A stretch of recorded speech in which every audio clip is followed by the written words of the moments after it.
Key Narayan-Ghad-Mungling highway linking trade and transport hubs faces delays at Daune section after storms and flooding.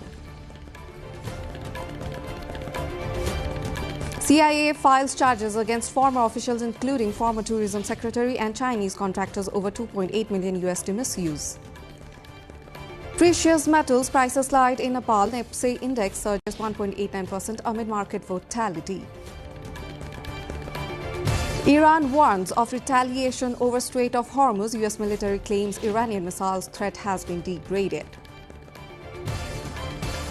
Italy votes on judicial reforms. Referendum tests public support for PM Giorgia Meloni ahead of 2027 elections. And Nepal-Hong Kong friendly football match cancelled. And NSC dispute obstructs match at Dasram Stadium.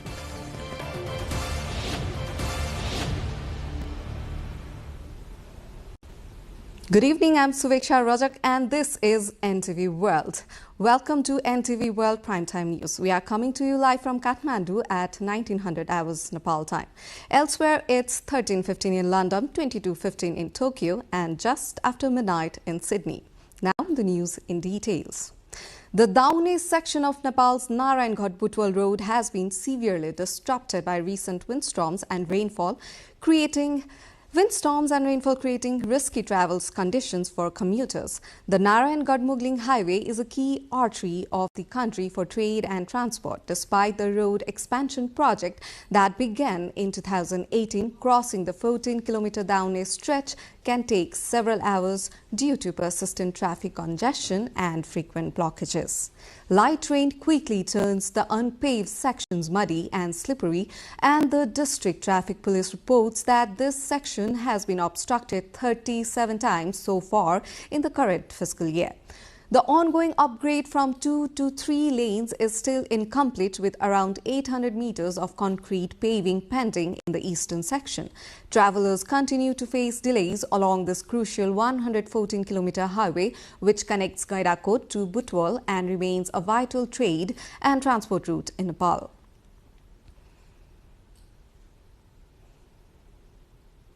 Nepal's Commission for the Investigation of Abuse of Authority, CIAA, has filed a corruption case against former government officials and companies over the Pokhara International Airport construction project.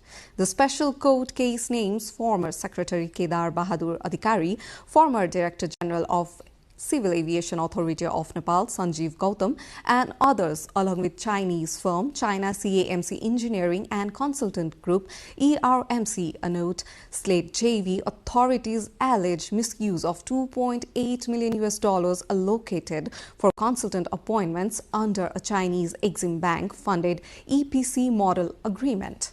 Investigators claim that instead of hiring consultants, official approved a cost estimate of $503.4 million from the authority's internal budget, resulting in potential double spending. The CIAA's move underscores Nepal's ongoing efforts to address corruption in major infrastructure projects involving foreign loans and international contractors. A historic single-majority government led by the RSP, Rashtriya Swatantra Party, faces soaring expectation alongside daunting challenges. Tasked with tackling systematic corruption and reshaping Nepal's economic and foreign policy direction, the administration must deliver swift and visible reforms. Our teammate Sabika Shrestha brings more.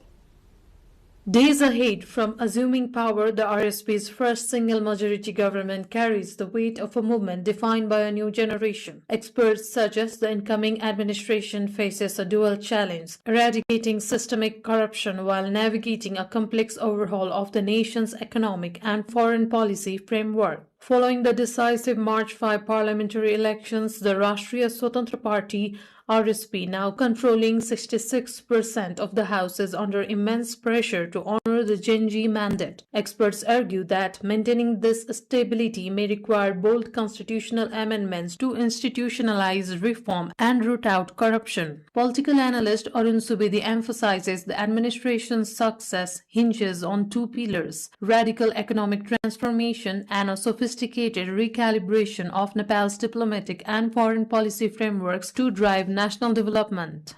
Some have assessed that even if the government and parliament change, it could be challenging to work if there is no change in personnel management bureaucracy. They have suggested that since Nepal has capable and knowledgeable employees, work can be made easier by mobilizing them according to the constitution and the law. In Nepal, the Nepali Congress had formed governments based on a single majority in 1991 and 1999, but since then no single party had been able to bring a single majority. Due to this, consensus governments had been formed since 2008. However, public expectations are very high for the RSP, which is preparing to form a government based on a single majority for the first time. Adding to this, newly elected Member of Parliament Anushka Shrestha said the focus will be as mandated by the manifesto of the party. She emphasized that women's issues, promotion of local products in the global market, and addressing youth agendas will be key priorities. She also criticized previous leadership, stating that all leaders had not worked properly in the past. If we see some of the activities that have been done in the past parliament by people aged older, that might be considered a lot more immature than what we can expect. So I think the level of patience, persistence, maturity that various young people have shown in recent times is actually enough to build the confidence that, yeah, we'll do a good job.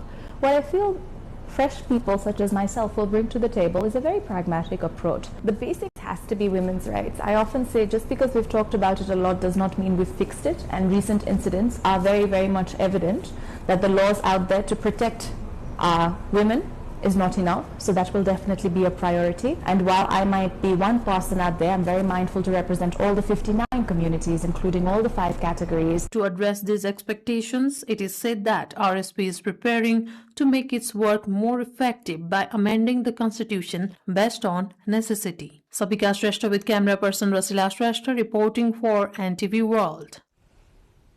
Nepal is set to launch a targeted human papillomavirus HPV vaccination campaign this week in 4 remote districts, Dolpa, Humla Jumla and Manang, after snowfall earlier this year disrupted nationwide efforts. The campaign aims to protect 6th grade students and out-of-school girls aged 10 to 14, continuing the government's national drive against cervical cancer. Earlier this year, more than 323,000 girls across 73 districts received the HPV vaccine, highlighting Nepal's commitment to preventive healthcare. Health authorities have trained local staff and prepared logistics to ensure the new campaign reaches these hard-to-access areas. Cervical cancer, largely caused by HPV infection, remains a leading health risk for women, making this vaccination effort a critical step in reducing disease burden in Nepal. Time for a short break now. We will be right back for more updates.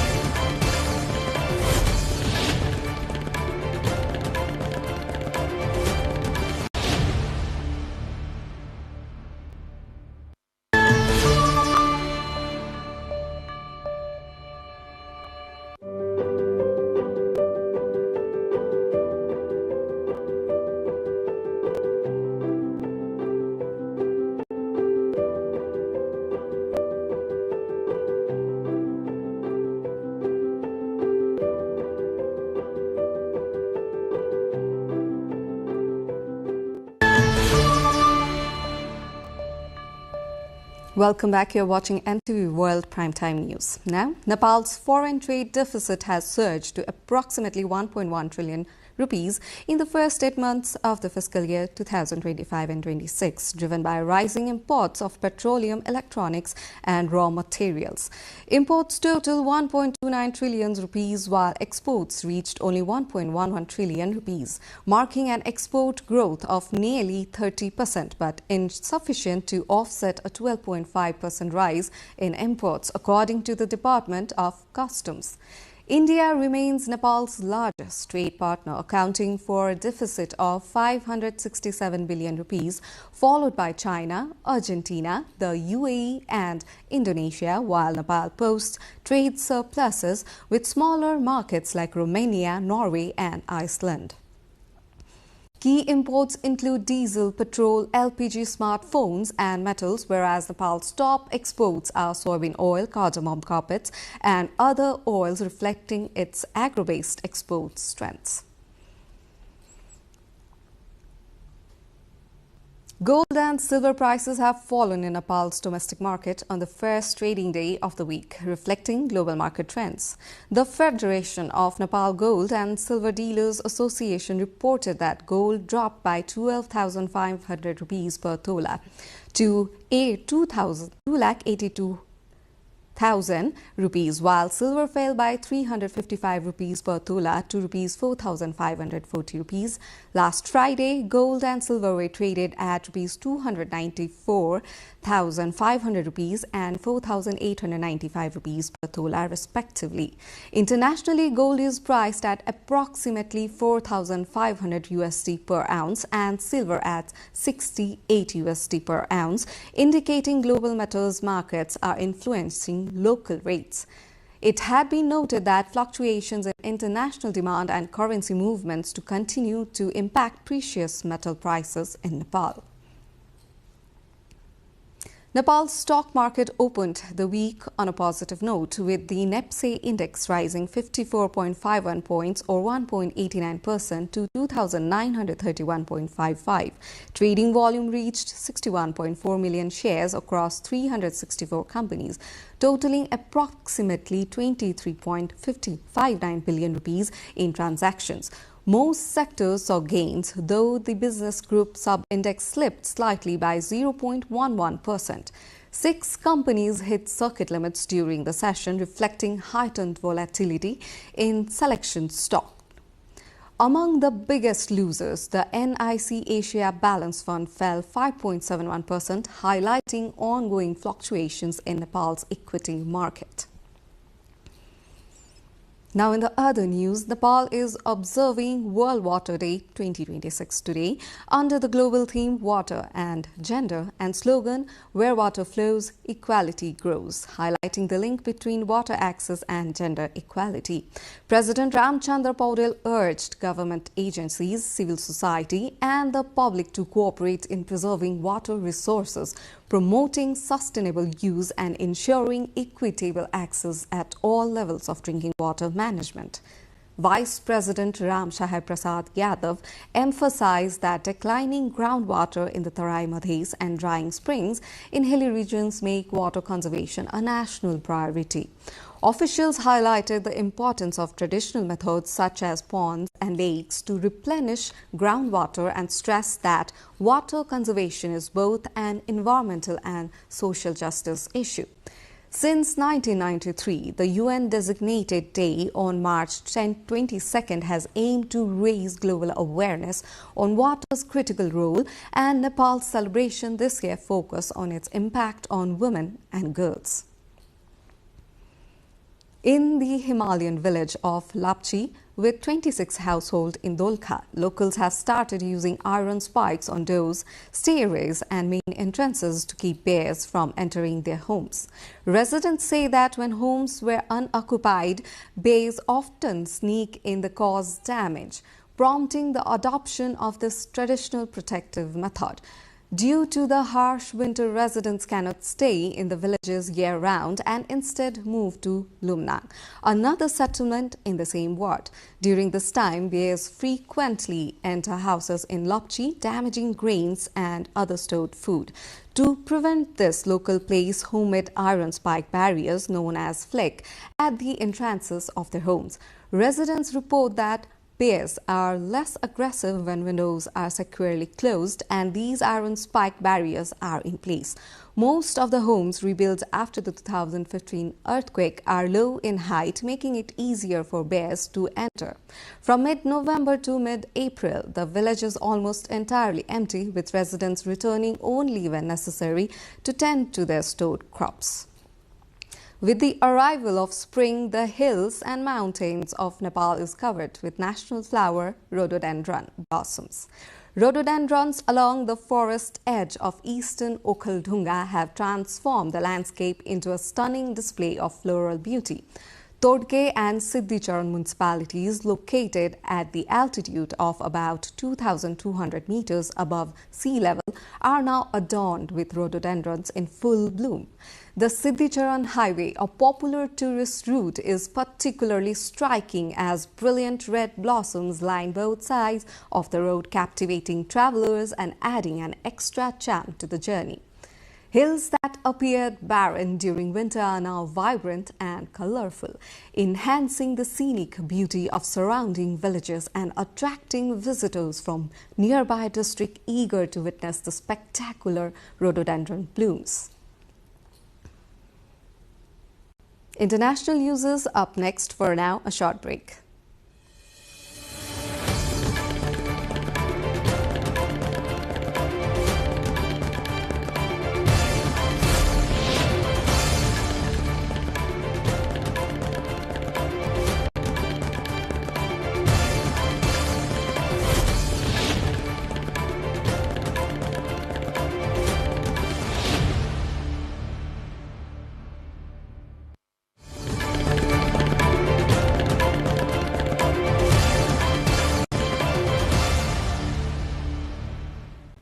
Time for international updates, and we have Iran has warned of retaliatory attacks on regional infrastructure if US President Donald Trump follows through on his ultimatum over the Strait of Hormuz. Trump has said the US will obliterate Iranian power plants if the Strait of Hormuz is not opened before a 48-hour deadline. The waterway is vital for global oil shipping.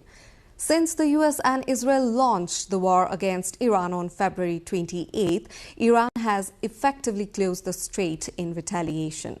Meanwhile, Israel says it pounded Tehran after Iranian missile attacks wounded dozens in the Israeli cities of Diamona and Arad.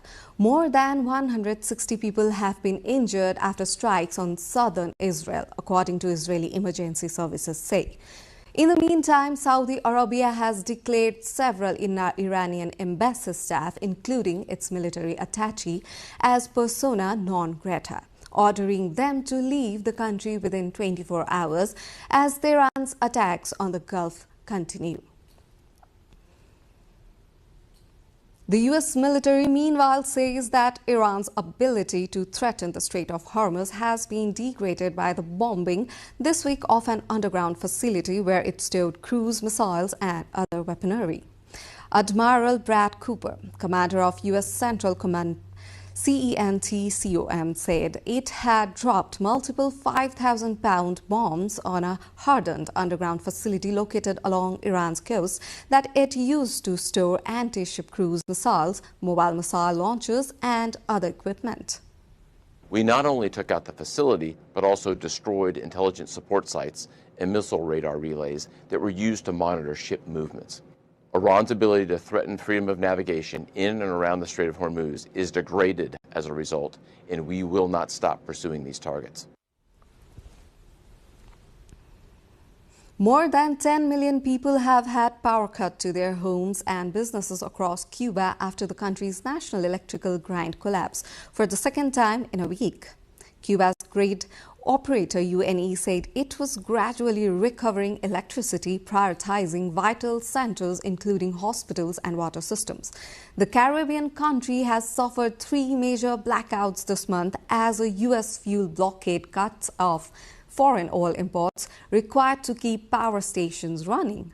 The American and Cuban governments have held initial phases of bilateral talks aimed at ending the crisis. Cuba's President Miguel has confirmed, although it is unclear how they are progressing.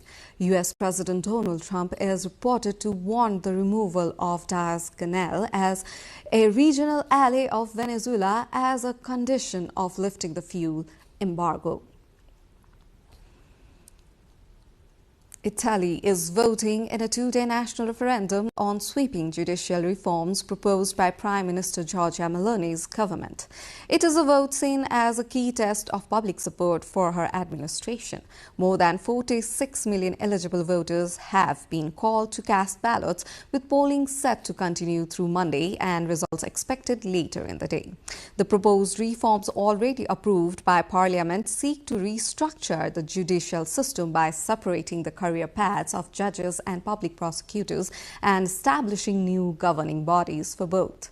Supporters say the changes would improve efficiency and accountability in a system long criticized for slow proceedings. However, opposition parties and legal experts warn the reforms could increase political influence over the judiciary and undermine its independence. The outcome is also viewed as a political barometer for Meloni's ruling coalition ahead of the new general election scheduled for 2027. Now, in the other news, Hawaii remains under a statewide flood watch after several storms hit the state and prompted officials to order evacuations. The storm that struck this weekend is the second severe weather event to hit the archipelago in the last week. Some parts of the state received 40 to 50 inches of rain in the last 10 days, according to Governor Josh Green. The governor urged residents to seek out shelters and assembly areas across the state. The island was in a grip of a Kona low, a slow-moving area of low pressure that pulls in warm, moisture-rich air across the Hawaiian Islands, bringing heavy rain and flash flooding. Let's take a short break here. We'll be right back for more international updates.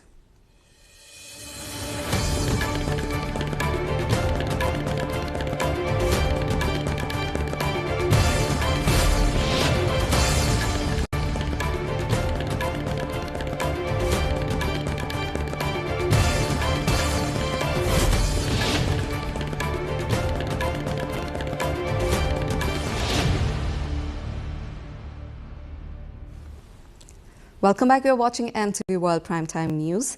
Around 20 Portuguese and Spanish folk bagpipe groups marked the finale of St. Patrick's Day celebration in Lisbon, with roughly 500 bagpipers parading through the city's historic centre. The procession drew thousands of spectators who gathered to enjoy the vibrant display of music and tradition. The bagpipe, an instrument of Celtic origin, is an important part of Iberian folk culture, especially in Galicia, Asturias, Leon in Spain and northern Portugal. The event highlighted the enduring cultural connection between Celtic traditions and the Iberian Peninsula, providing a festive end to the St. Patrick's Day festivities.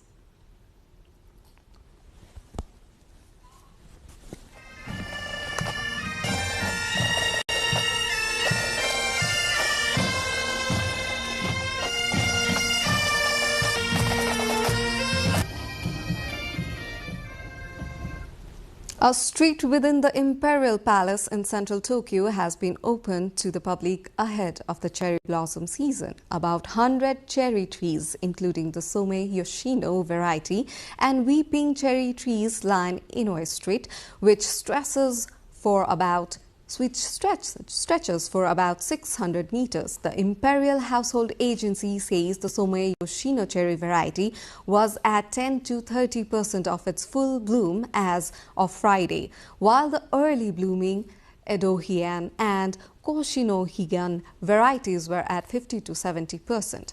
The agency says it expects the blossoms to reach their peak around the middle of next week. About 500 people, including families and foreign tourists, entered the palace after Sakashitamon Gate opened on Saturday.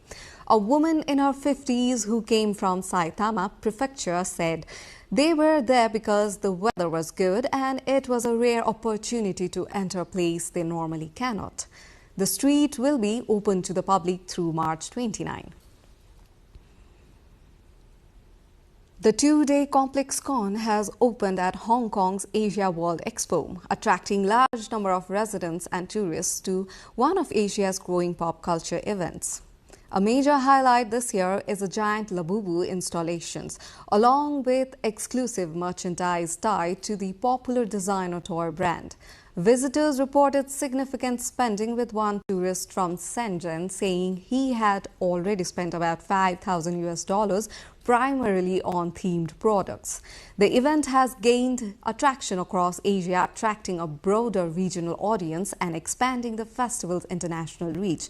Designers and exhibitors incorporated elements such as traditional concepts like feng shui into modern pop culture products, aiming to appeal to global consumers.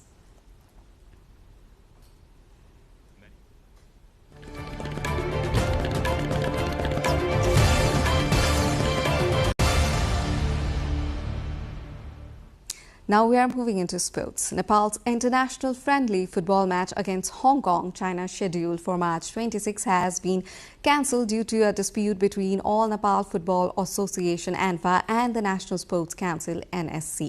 The match, intended as preparation for Nepal's AFC Asian Cup qualifier against Laos, could not get NSC approval to be held at Dashrath Stadium in Tripureshwar. The cancellation comes amid tensions over ANFA's central elections, which are also facing legal and administrative hurdles. Many clubs, districts and provincial office bearers are holding protests demanding elections be concluded at all levels. The disruption highlights ongoing governance challenges within Nepalese football, affecting both domestic administration and international preparations. Chelsea head coach Liam Rosenior says he's hurting in his job as the Blues boss after another loss, this time a 3-0 defeat at the hands of Everton in the Premier League match in Liverpool. The result leaves Chelsea 6th in the Premier League, just 1 point behind 5th place. Liverpool with 7 games remaining in the season. Rosenior says he hopes the international break will give his players the time to reset. The most disappointing evening so far, in terms of the things we've spoken about, not gifting goals away, making sure we're in the game, getting control of the game. It wasn't there, and it turned into a really, really difficult evening where the result and performance was nowhere near what we expected or wanted. When you talk about video review technology will be introduced at Wimbledon for the first time this year. Players will be allowed to challenge certain calls made by the chair umpire, as they are already able to do at both the US Open and the Australian Open. The technology will be available on Centre Court and Court 1 throughout the championship and the other 4 show courts when they are hosting single matches. It was only last year that All England club AELTC introduced electronic line calling ELC, which ended the role played by line judges over the previous 147 years. Players will not be able to challenge the accuracy of ELC, but will be able to ask the umpire to review certain decisions, such as whether a ball has bounced twice or touched an opponent's racket or body on the way past them. A review will also be allowed at the end of a point if a player feels his opponent may be guilty of hindrance.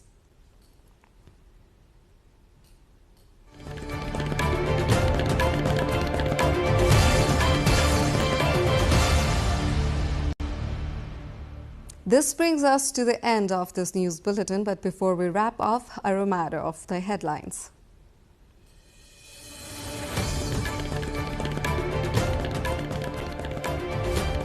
Key Narayan-Ghat-Bungling highway linking trade and transport hubs faces delays at Downey section after storms and flooding. CIA files charges against former officials, including former tourism secretary and Chinese contractors, over $2.8 million misuse. Previous metal slide in Nepal, NIPSE index surges 1.89% amid market volatility.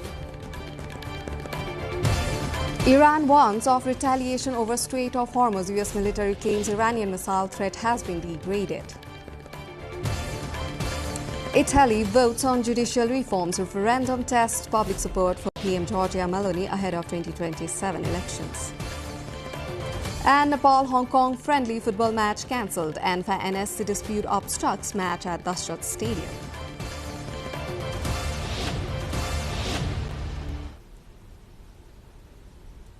That's it for this edition of NTV World Primetime News. Our next bulletin will be at 2200 hours Nepal time. Do join us through our social media and get the latest updates from our official website, nepaltelevision.com. I'm Suveksha Rajagan. Thank you for staying with us. Have a wonderful evening ahead.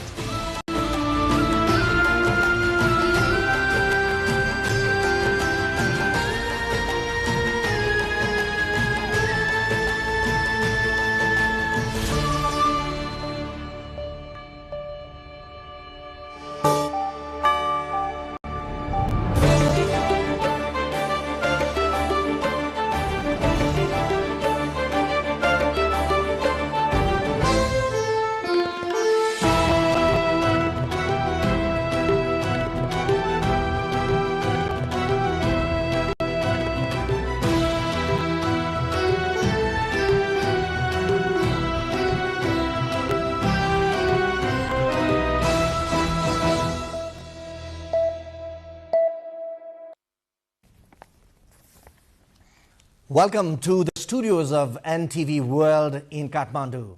Public Service Broadcasting, PSB Nepal's new initiative to make Nepal more visible and audible to the global audience. Welcome on board.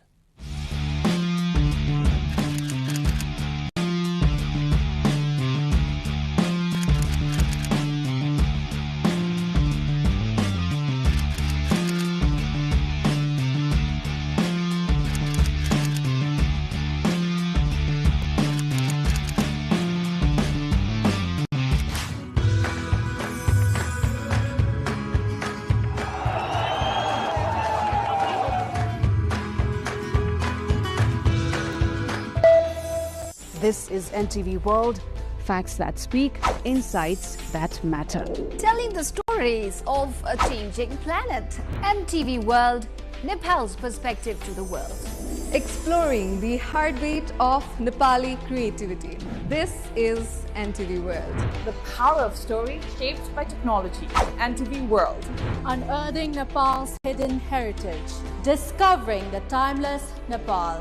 Telling stories that endure across centuries. Where culture breathes, stories bloom. When the world moves, we make a sense of it. NTV World. Taste of Nepal. Every recipe, every flavor tells the story. Journalism in the digital age. Fast, focused, verified. Stories hold power.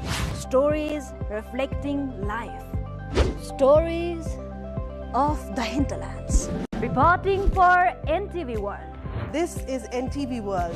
Welcome to News Hour. This is NTV World. Welcome to Primetime News. One story at a time. Crossing borders, connecting voices, where Nepal meets the world in dialogue. This is NTV World, Nepal's perspective to the world.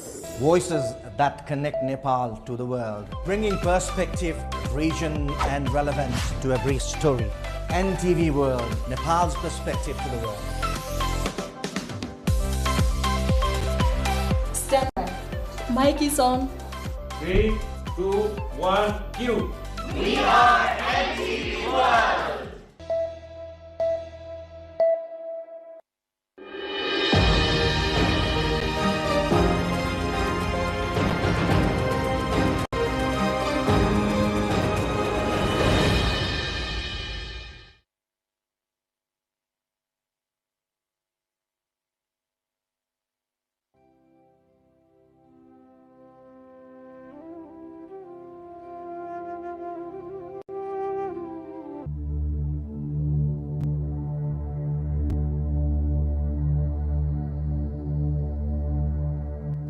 Are you interested to know about Nepal and its major tourist destinations?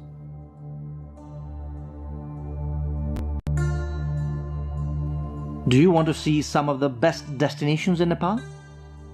Are you the one who enjoys nature, culture and adventure? If yes is the answer, then come with us. We are introducing you to the tourism heaven of Nepal, the Gandaki province, and the exotic destinations.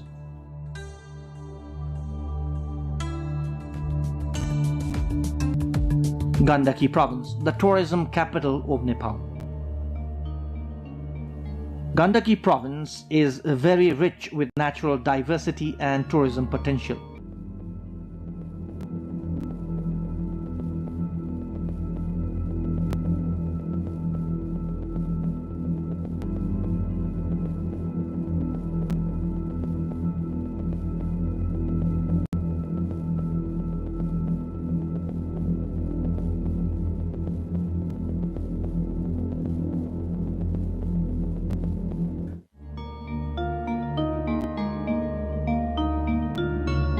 Pokhara is undoubtedly #1 destination for tourists in Nepal. The valley, blessed with natural beauty, attracts domestic and foreign tourists alike.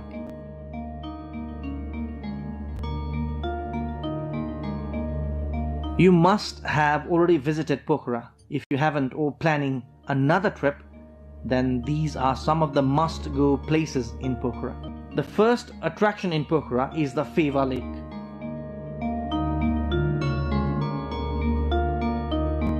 Boating in Feva Lake is a ritual for every tourist visiting this paradise.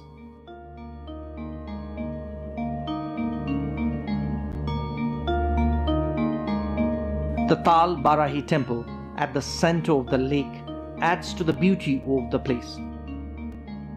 A round-trip boat ride in Feva Lake to and from the temple is a feature of both the lake as well as the temple.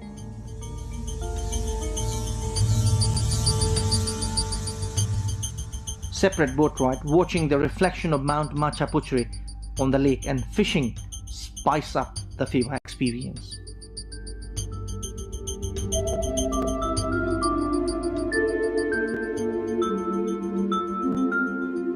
The lakeside along the banks of the Feva Lake is a popular tourist hub.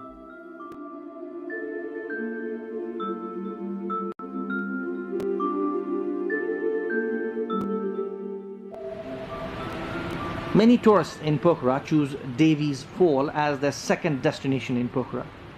The water from Feva Lake exits towards Seti River through the Gupteshwar cave from this Devi's Fall.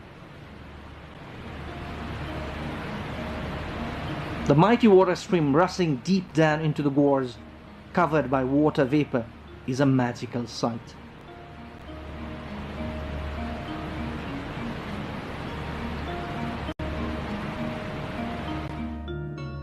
Pokhara is known as the city of lakes and caves. Many of the lakes and caves have religious importance. This is Gupteshwar cave at Chorepatan area. Inside the cave, the idol of Lord Shiva is a well-known pilgrimage. Further inside the cave, one can see the Devi's Fall. Mahendra Cave is another famous place in Pokhara, and nearby is another well-known Chamere cave. Both the caves can be visited together.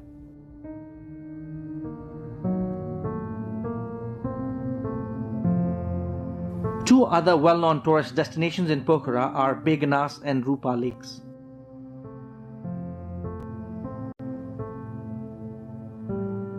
Fresh fish of Begnas lake is a sought-after delicacy. Rupa lake is just round the corner beyond a small hill towards the eastern edge of Begnas lake. Away from the hustle and bustle of the town, Begnas and Rupa lakes cannot be taken out of a tourist's itinerary.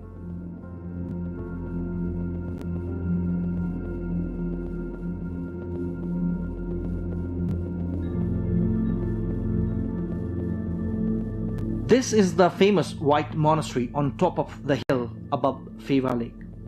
This is also a popular destination for domestic as well as foreign tourists. The top-angle bird's-eye view of Pokhara city from the monastery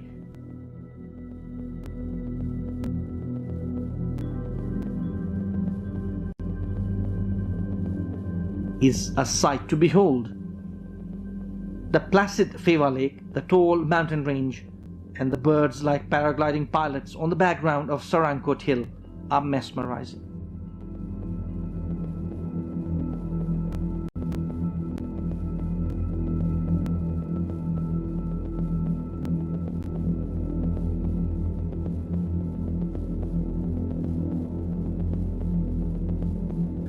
Bindabasini temple in Pokhara is a famous shrine in Nepal. The best route to visit the temple is on the way to Sarankot. Devotees throng the Bindabasini temple, which is atop a small hill with panoramic view of Pokhara city. The Bindabasini temple is famous among the Hindus across the country.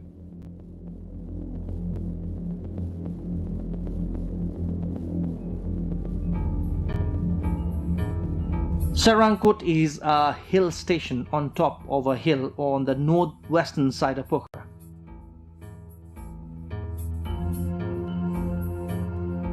A must-go place to see the majestic Mount Machapuchre and Mount Dhaulagiri in the Annapurna range in front of the eyes, and also the Pokhara and Leknath cities on the other side. Sarankot is synonymous to paragliding in Nepal.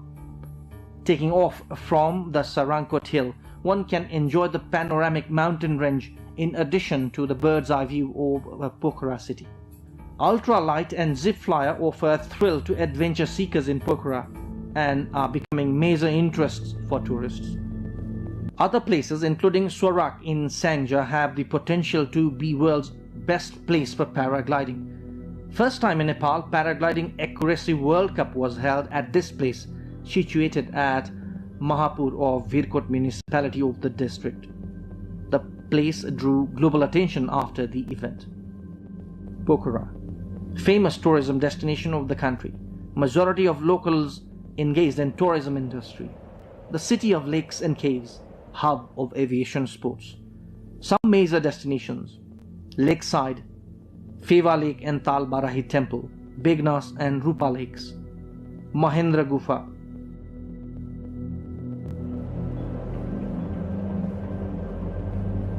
Annapurna Circuit Trek features in world's 10 best destinations and adventures. The trekking circuit is the choice of many trekkers as it offers both adventure along with mesmerizing view of mountain ranges. Arguably the best trekking circuit in the world, travelers get up close with dozens of mountains including the Annapurna, Dhaulagiri, Nilgiri.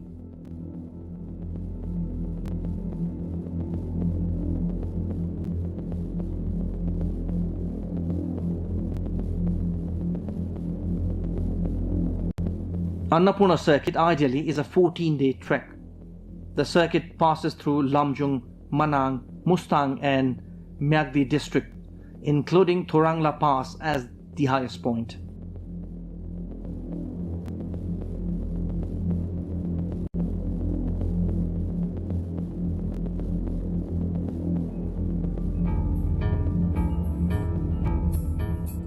Places including Thampus, Ghandruk and Poon Hill are part of this trekking circuit.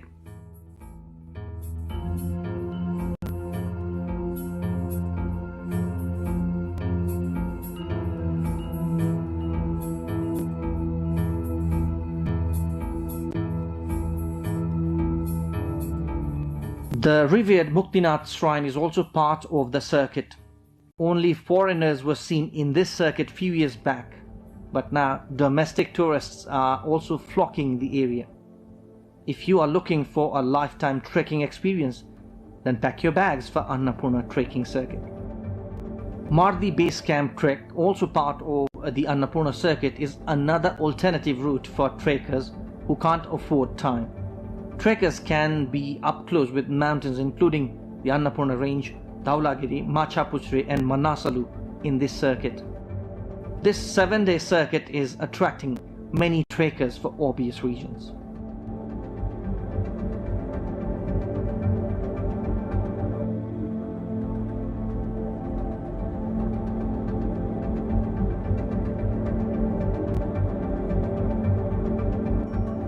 Another famous trekking route in Gandaki province is Manasalu circuit.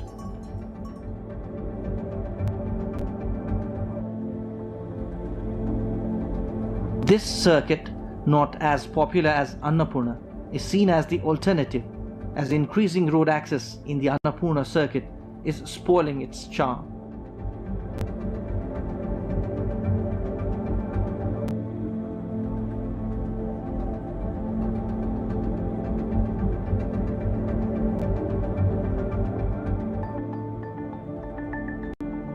Not just for adventure and natural beauty, Gandaki province is also popular for religious tourism.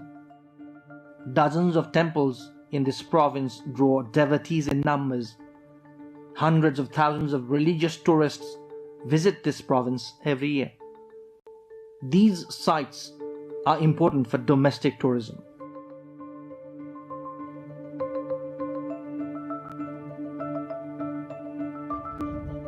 Muktinath is an important religious site for Hindus as well as Buddhists. The Muktinath temple is situated 3,710 meters above the sea level in the mountainous district of Mustang.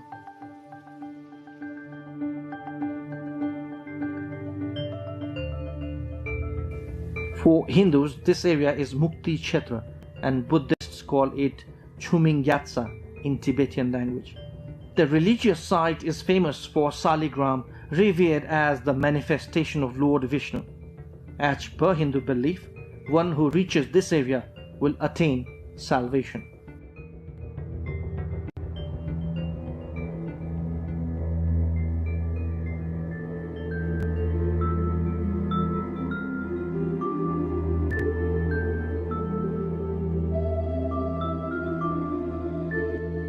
The Manakamana temple at Gorkha district is another very famous shrine for deity Manakamana.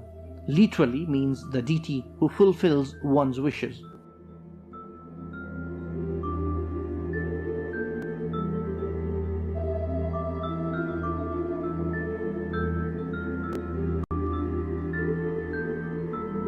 Situated some 1300 meters above the sea level, we can see Mahavarat hill range and Chimkeswari peak towards the south, and Mount Annapurna and Mount Manasalu among others towards the north.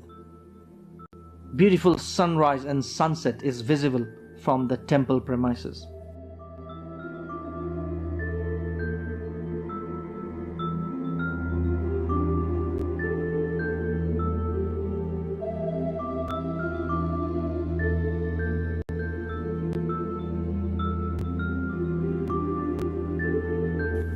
Famously known as the Haridwar of Nepal, Triveni Dham is a historical and archaeological religious site for Hindus.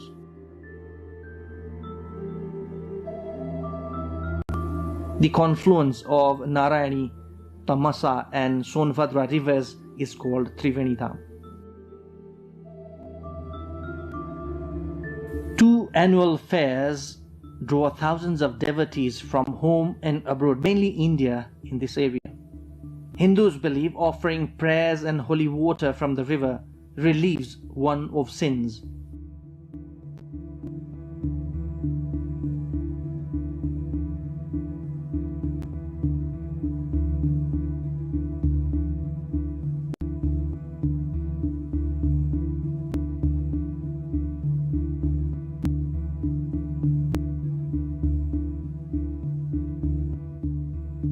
The mountainous district of Mustang features in world's top 10 tourist destinations. The natural splendor of Mustang, known as the land beyond the Himalayas, is simply striking.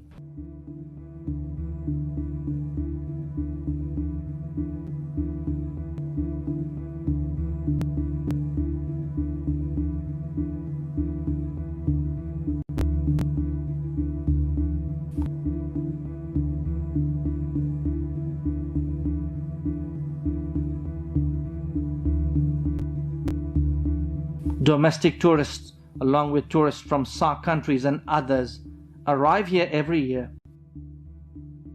Jomsom Bazar, Kagbeni and Lomangthang are some of the places we can see in Mustang.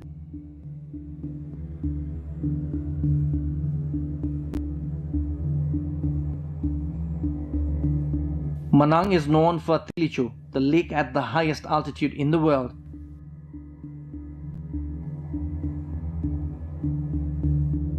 Foreign tourists who arrive here are spellbound by the tall peaks, the suspension bridge at the 5th highest place in the world, and of course, the highest in South Asia, apple farms, and the warmth of the Manangi people.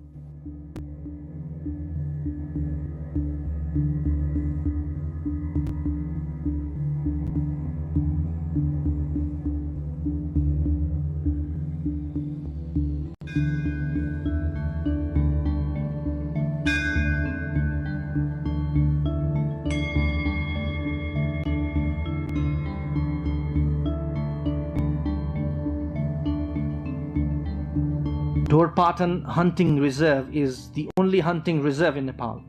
Established in 1987, it covers an area of 1325 square kilometers in the Dhaulagiri of western Nepal, spreading across Rukum, Magdi and Baglung districts.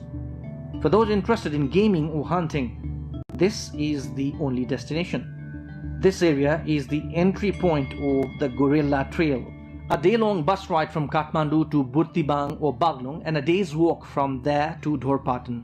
Gandaki province is also the capital of homestay. The most famous and popular homestays are in this province. Nepal's first ever homestay, Sirubari homestay, is also in this province. Tourists flock this homestay in Sanja to experience the local culture and lifestyle. Homestay is a new concept for foreign tourists and a new alternative for domestic travelers.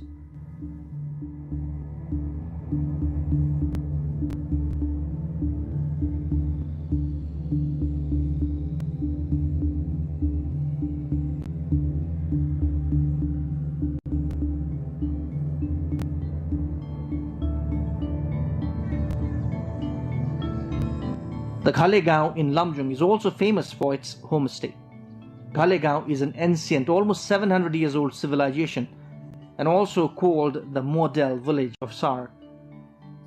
The main source of income for Ghalegaon dwellers is tourism. Lamjung district has the most number of homestays in Gandaki province.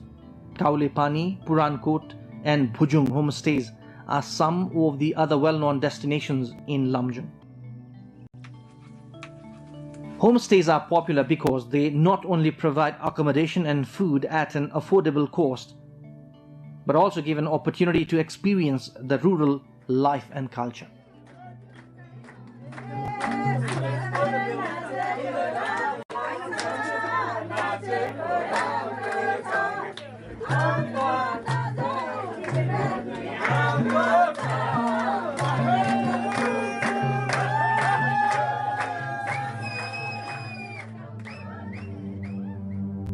The Gorkha Palace is a historic monument in Gorkha district. This is where then King Prithvinarayan Saha, who conquered small kingdoms and unified into larger Nepal, was born. Not a faraway destination from Kathmandu and also a subject of research and study for many.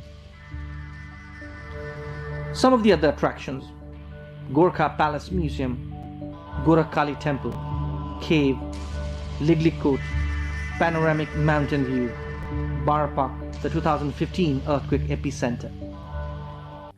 Gandaki province is leading in tourism industry and an example how rural tourism can be a source of income.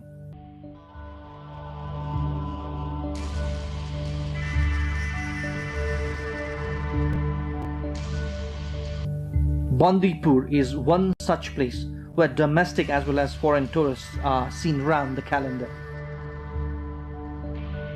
Panchase is another such beautiful place along the border of Kaski, Sanja and Parvat districts. Panchase is known for its biodiversity and a model for rural tourism. Tourists who want to experience rural life in Nepal choose this place. Gandaki province offers something for tourists of all interests.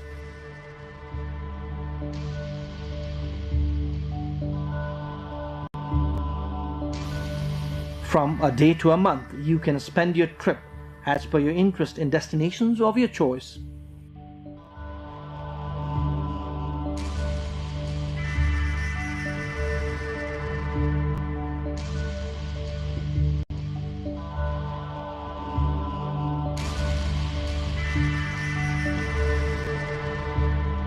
Availability of air service and road connection to almost all destinations makes it much easier for travelers to choose this province before others.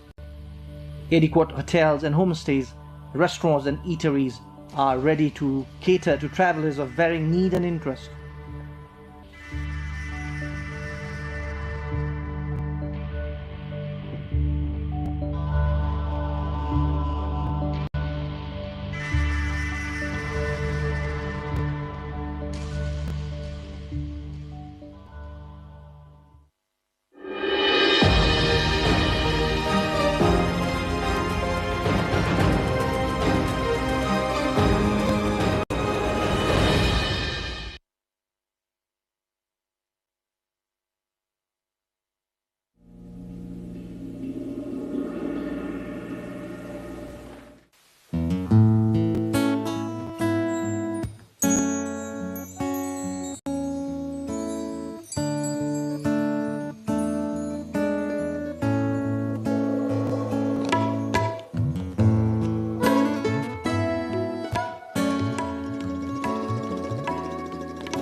Welcome to Declassified Beyond the Brief with me, Devendra Subedi.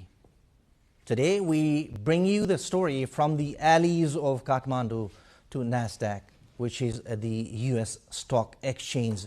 The gentleman we have with us today recently hit headlines in Nepal as a successful entrepreneur whose company, Fuse Machines, a company working in the field of artificial intelligence, which we call AI, made its debut at the NASDAQ or the US stock exchange. In this episode of Declassified, we try to explore the journey of a successful Nepali in global business arena. Artificial intelligence itself, changing trends in global business world, Nepali identity abroad, and much more. Dr. Samir Maske, a change maker, computer scientist and educator, has spent his career at the crossroads of innovation and education. He believes artificial intelligence isn't just transforming industries, it's reshaping opportunity itself. In 2013, he founded Fuse Machines, a New York-based company with a bold mission to democratize AI and make its benefits accessible to all. Though headquartered in the United States, its roots and much of its talent remain deeply connected to Nepal, where the company first launched its AI fellowship program, training local engineers and students in cutting-edge technology. Over the past decade, Fuse Machines has empowered thousands of AI learners and built advanced solutions across finance, healthcare, retail, and media, bridging academics and industry. Its proprietary platform, AI Studio, drives predictive and generative AI systems, helping businesses automate decisions, detect fraud, and make sense of data at scale. Listed on NASDAQ in October 2025, Fuse Machines reached a valuation of about $200 million. From Kathmandu to New York, Dr. Maske's vision proves that innovation and education can bridge worlds, turning intelligence into opportunity. Please welcome Dr. Samir Maske, founder and CEO of Fuse Machine. Thank you for having me here. Dr. Maske, is the joy of being listed in NASDAQ still soaking in? Definitely. It was a very long, arduous, hard journey to get listed in NASDAQ, and it's a relief, obviously, and it's slowly sinking in that we're actually now listed in NASDAQ and we're a public company. So we're pretty lucky because we caught you in person here in Kathmandu, because you're basically based in your headquarters in New York. Is it a holiday trip after that success? It's partly holiday trip, partly work. So my family, my mother, sister, brother, basically pretty much all of my extended family is here. So I'm here to see them.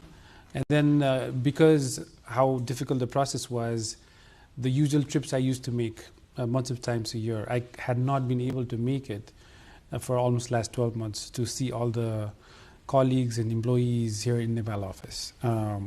So part of it is just coming back to see everyone and see all the colleagues in Fuse Machines, Nepal. It will be an interesting conversation with Dr. Samir Maske, but initially what we're going to do is we are going to go to the roots of Dr. Maske. Let's start with your journey, Dr. Maske. Can you tell us more about your journey from the alleys of Kathmandu, I'd prefer to say it, to NASDAQ? Definitely. So I was born and raised in Nepal. Yeah, so as a child, I would run in the gullies of Tamil. That's where I grew up. I went to school here. Finished my SLC, it's called ACE now, and the ISC, and now it's mostly plus 10 plus 2 and A-levels and so forth. So I finished my ISC, taking science as a subject. And during my last year, I applied for colleges in the US. I got a scholarship into a few colleges, and that's when my journey to the United States started. Went to the US, to Bates College. It's a small college up in Maine, and studied math and physics. and then went on to do a PhD in AI because I was interested in computer science. I was interested in making machines talk, making machines understand us. And so that research passion led me doing a PhD, after which I joined IBM Watson Research Center, where I continued to do research on speech-to-speech translation system, like English to French, German, Chinese, Arabic, many different kinds of speech-to-speech translation systems, question answering systems, deep question answering systems and whatnot. And as I did that for quite a while, after some time, I left IBM and then started teaching AI courses at Columbia University, and then also started Fuse Machines, which was also based on basically all the learnings I had done on AI and thinking about how to turn that into a business. It is an interesting fact that Dr. Samir Maski is currently an adjunct associate professor at the University of Columbia teaching AI. So it's not just business, right? Can you tell us more about how your academics helped you build a business? Education has been very close to my heart for a long time. My mom was a school teacher, like it's called the Bhagwan Bal, as this primary school. So I'd seen her teach all these kids, and when I used to come back from school, I could see her teaching, and so forth, and would wait outside. So, and I've seen over the years how education, the students she has taught to all these kids have grown up now and are successful in their own businesses or education and so forth. So academia has always been very close and always been very interested in it, and that's why I ended up doing a PhD. Like, research was a passion, knowledge was a passion. So because of that, when I was in my undergrad and I was studying math and physics, I wanted to build a speech synthesis system. And that led me to a library where I found a book and then started reading about it and taught myself how to build a speech synthesizer. And that started my academic journey on AI, like almost 25 years ago. So you started your journey into AI, doing research, your academics in AI almost 25 years ago. Yes, when nobody cared about AI. Right now, AI is, like, everybody talks about AI, but 25 years ago, nobody cared. And it was just sheer interest on how things work as an engineering field. I'd be wrong if I say your interest was only in IT at that time. In fact, 25 years ago, you were already targeting your zeroing on your interest area as AI then 25 years ago. Yes. In fact, the first, I had built this Nepali text-to-speech synthesizer, which is making machines talk in Nepali. And I released it as an open source software. I did a presentation at NAST, at the time RONAST, and I gave a presentation on how to build a Nepali speech synthesis, like making machines speak in Nepali. And that was 24 years ago. How was the reaction after that? Did anybody come back and consult you and try to develop that into a new thing in Nepal? It was good, like at the moment but it didn't materialize into anything else out of it. So we released that open source. But Nepal was pretty far behind in computer science, IT, especially 20-something years ago. There was barely internet, right? And a lot of the talent we have, who has the exposure, was not there yet. So nobody really knew what to do with it. Somebody came, presented Nepali speech synthesis system. Okay, it sounds great, but how to use it here, how to build on it, none of that happened. So that software just stayed there in the shelf. Before starting your own company, you worked for some world-renowned companies. When exactly did you decide it's time now for me to start my business? So after PhD, I worked at IBM Watson Research Center as a research staff member for a few years. And as I mentioned, it was that interest of building speech-to-speech translation system, and IBM had one of the best speech-to-speech translation system research group at the time. And as I did research and published papers, and did more research and published papers, it came to a point where I saw, well, I've been doing research by then I'd been doing research for almost 15 years. And we're doing research and publishing. Like, it's not really impacting lives in the scale that I wanted. So after about 5 years after working at IBM, I said, okay, can I take all the learnings in AI I've been doing since like early 2000 to this is like 2013, 2012. Can I take all of that and apply into a business and start a company, build an AI product and sell it, build a business around it so that it can have impact? And that's sort of what I did. In the next part of the conversation, we'll talk about the Fuse machines itself. Well, Dr. Maskey, if I don't ask you these questions, maybe I'll not be doing justice to my viewers as well. How rich are you at this moment?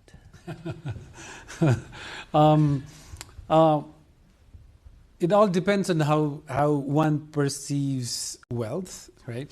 At the end of it, what matters is the family and health. For me, that's the most important thing, the family and being there and making an impact and so forth. The total market cap when it for the deal was 200 million. Post money is 280 million. And the opening at that opening had $10. It has gone down and it's opened at less. So as the share prices move back and forth, you know, it could come down, it could go up, and so forth. But it's no longer just me, right? It's all of our employees. Many of our employees are shareholders. A lot of the investors are shareholders.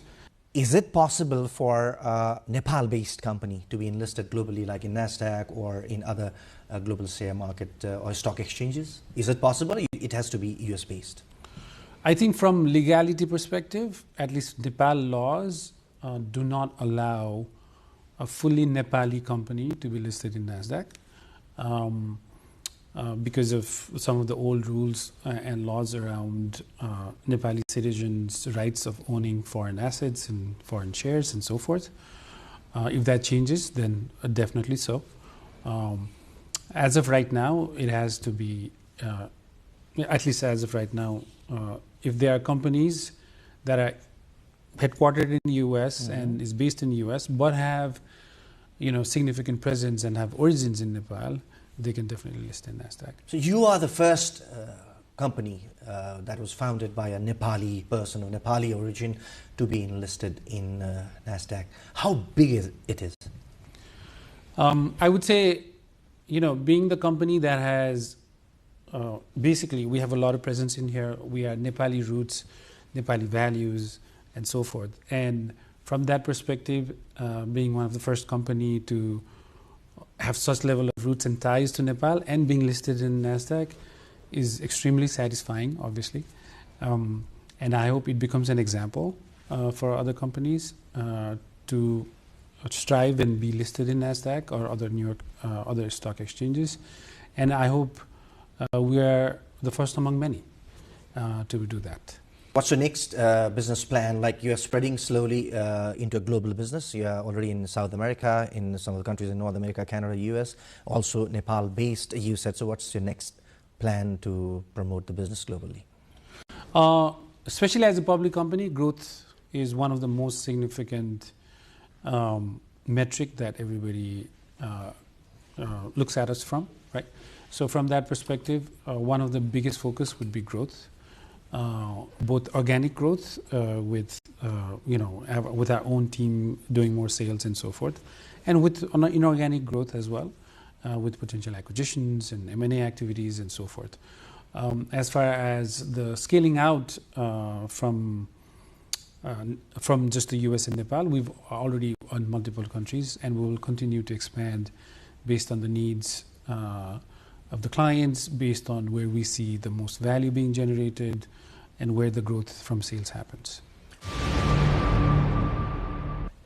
There must have been challenges in the journey. Right now, as you said, you started it in 2013, almost 12 years of hard work, promotion, dedication, vision, innovation, as you said, right? As I have seen, as I saw myself, most of the Nepalese or Nepali diaspora in the US, I found a lot of youngsters working in the field of IT. So what are the challenges for, let's say, Nepali youngsters in the US or even in Nepal to build a business in IT or AI at present? What are the major challenges that you would suggest they should resolve those first?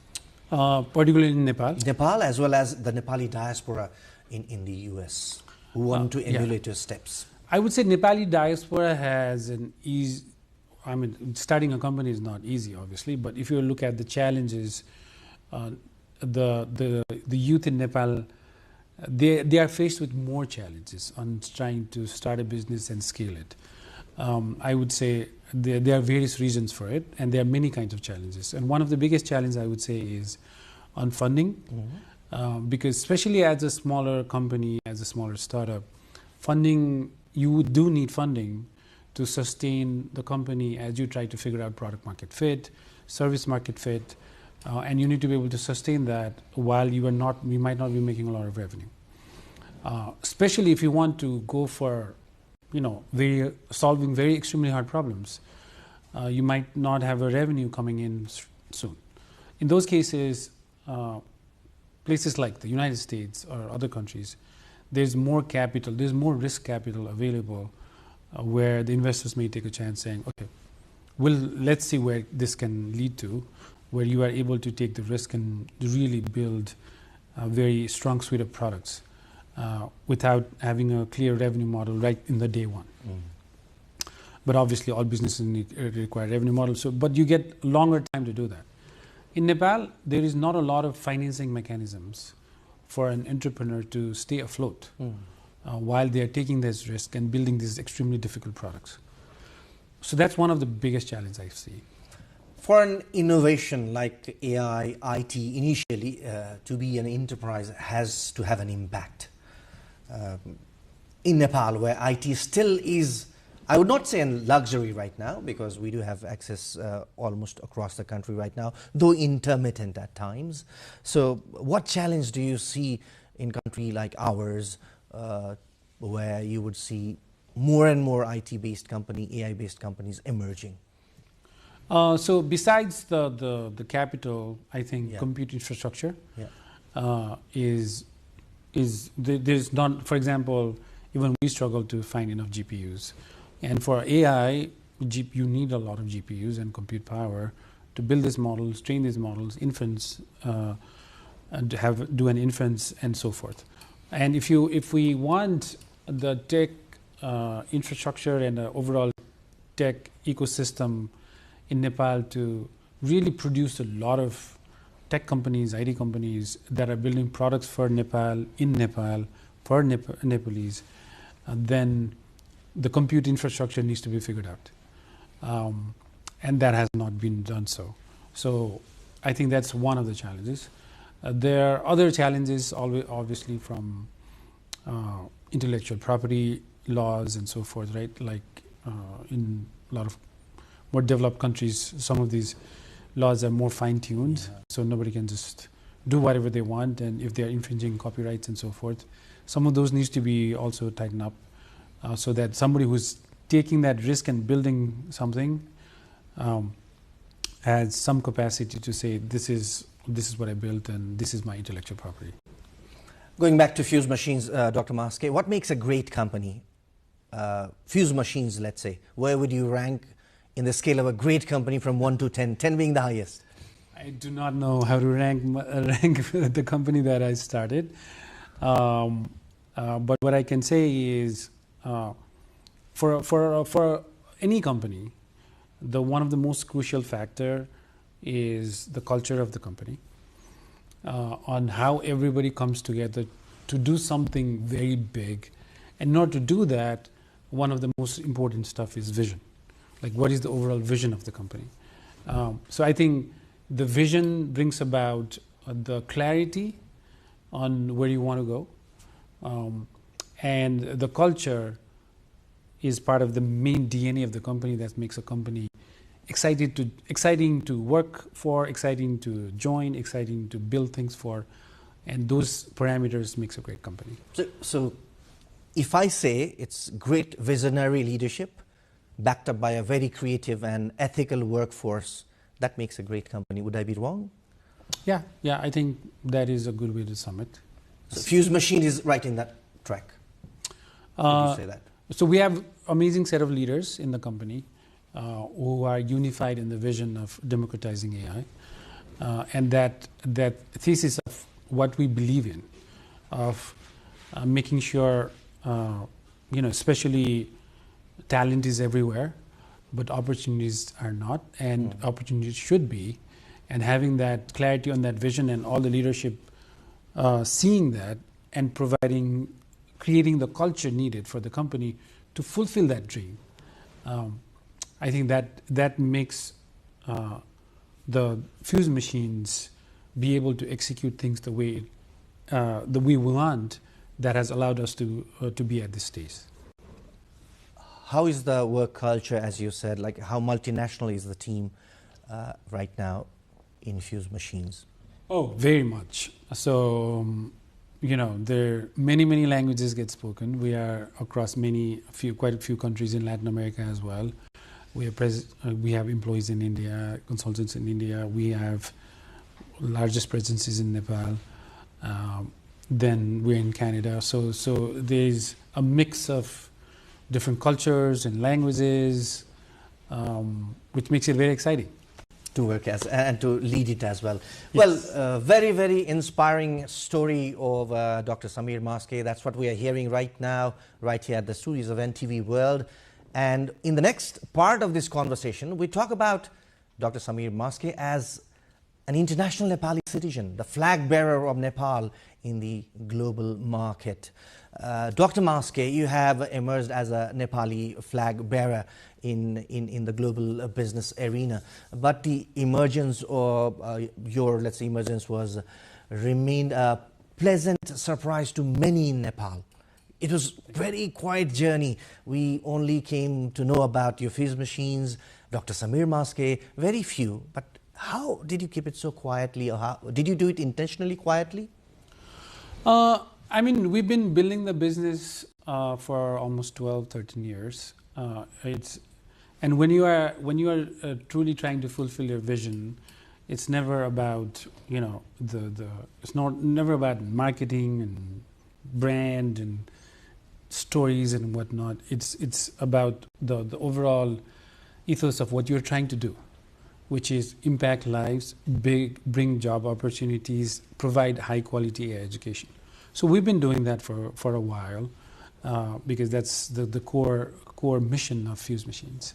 And as we have done it, people have heard about some of the fellowship programs we have done. So we started AI Fellowship, Fuse Machines AI Fellowship, almost 7-8 years ago. I took some of my courses and packaged it and then taught it here to a surprisingly amazing results, which allowed us and said, okay, we should take that and make it a full-blown AI Fellowship program. And now, especially among young youth who are trying to learn AI, they know the AI Fellowship program quite well. Whenever we open the fellowship programs, we get thousands of applicants. So, it's among the community of AI and engineers, people do know about fuse machines, but probably maybe not in a broader Nepal view. Anyway, it has been a very successful journey, but can you define success now? It's a very, let's say, ambiguous question I might be asking, but for you, what is success? How can you define it, relating it to you personally? So, success, the word success could mean different things for different people, right? Depending on the age, depending on where you're at the stage of life and so forth. For a young kid, passing that final exam and getting 100% is the success. For a global world leader, making, impacting millions of lives is probably a success. So it means different things for different people. If I were to think about that word itself, what comes to my mind is family, being there for them. My wife, my kids, my mother, my sister, brother, and so forth. And being there when they need me, and being able to share the experience as a whole together is a success. Has it changed you a bit, the success that you've achieved in the last few years, especially after, let's say, the enlisting in the US stock exchange? Has it changed you personally? Has your life changed, or it's still the same? No, nothing has changed. It is still the same. There's been a bit of exposure here, and there's been news articles and whatnot, but no, nothing has changed on a day-to-day life. Well, Dr. Maske, being a Nepali citizen originally, Was it difficult or easier for you to work in the US, especially when you were trying to build up a business? US is a melting pot of pretty much all citizens around the world, of all ethnicity, races, and so forth. I went as a very young kid, right, right after high school, and it didn't make as much of a difference, especially when you are among the students who are all there to study. Nepal definitely has that charm for a lot of people, where they learn about Mount Everest, they learn about the culture here, and so forth. From a perspective of having deep roots and values that have been instilled to me by my mom and the family, has definitely helped, right? The transparency, truth, ethics, these are like hospitality, these are some of the values that you learn in Nepal when you grow up. And those have definitely helped me in a global world on being able to compete. So your roots have definitely helped you? Absolutely, absolutely. Nepali roots have absolutely helped me. We are just talking about the journey, the dedication, the hard work that Dr. Samir Maske and his team, the multinational team behind the success of the Fuse machine, put up in these 13 years for the investment in NASDAQ. Now, in the next part of our conversation, we talk about AI, which I am a novice in, and to much of our viewers might be more interesting because they are much into it. How would you define AI, the artificial intelligence, Dr. Maske, being a practitioner and in fact a person who has built up a business, a very successful one in it? How would you define AI? What exactly is AI?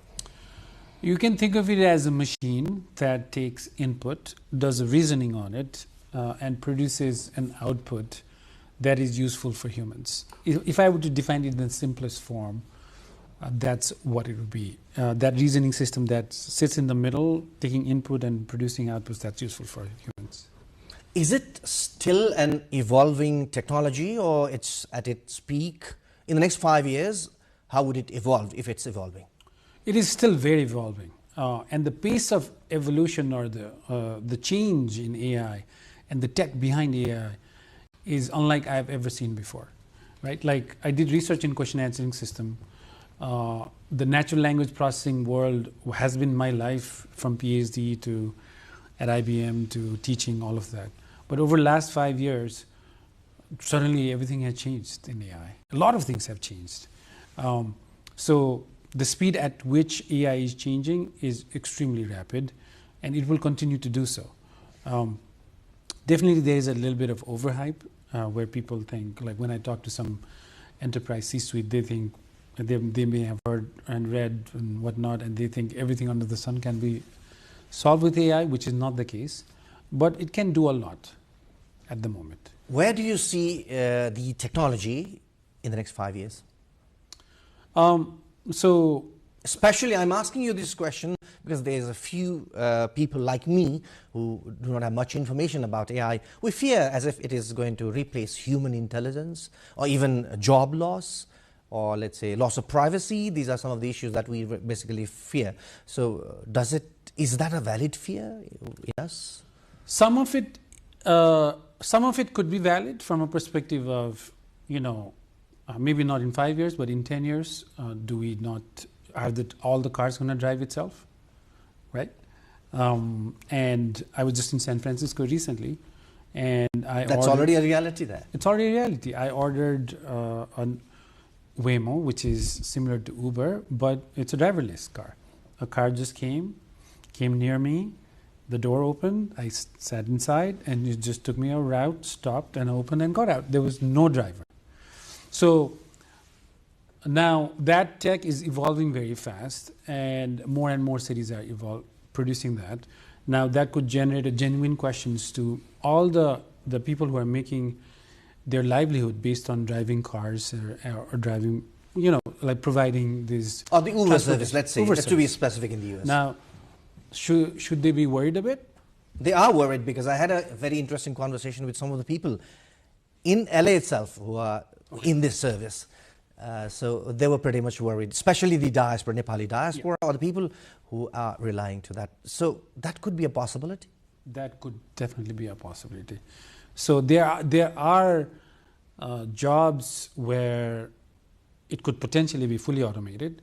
But having said that, I would say AI brings in a lot of augmentation and efficiency gains, which will not necessarily replace the human, but produce a lot more efficient human, almost like a superhuman, where the person will be able to do more jobs in less amount of time. And that efficiency gains could impact overall economic output, which could then generate a lot more new kind of jobs, right? Like already there is prompt engineering, which does not exist before. AI audit, like auditing AI models, those kind of jobs did not exist. So there are new jobs already being created. So I think that will happen as well. How foolproof is it, Dr. Maske? Can we 100% rely on it?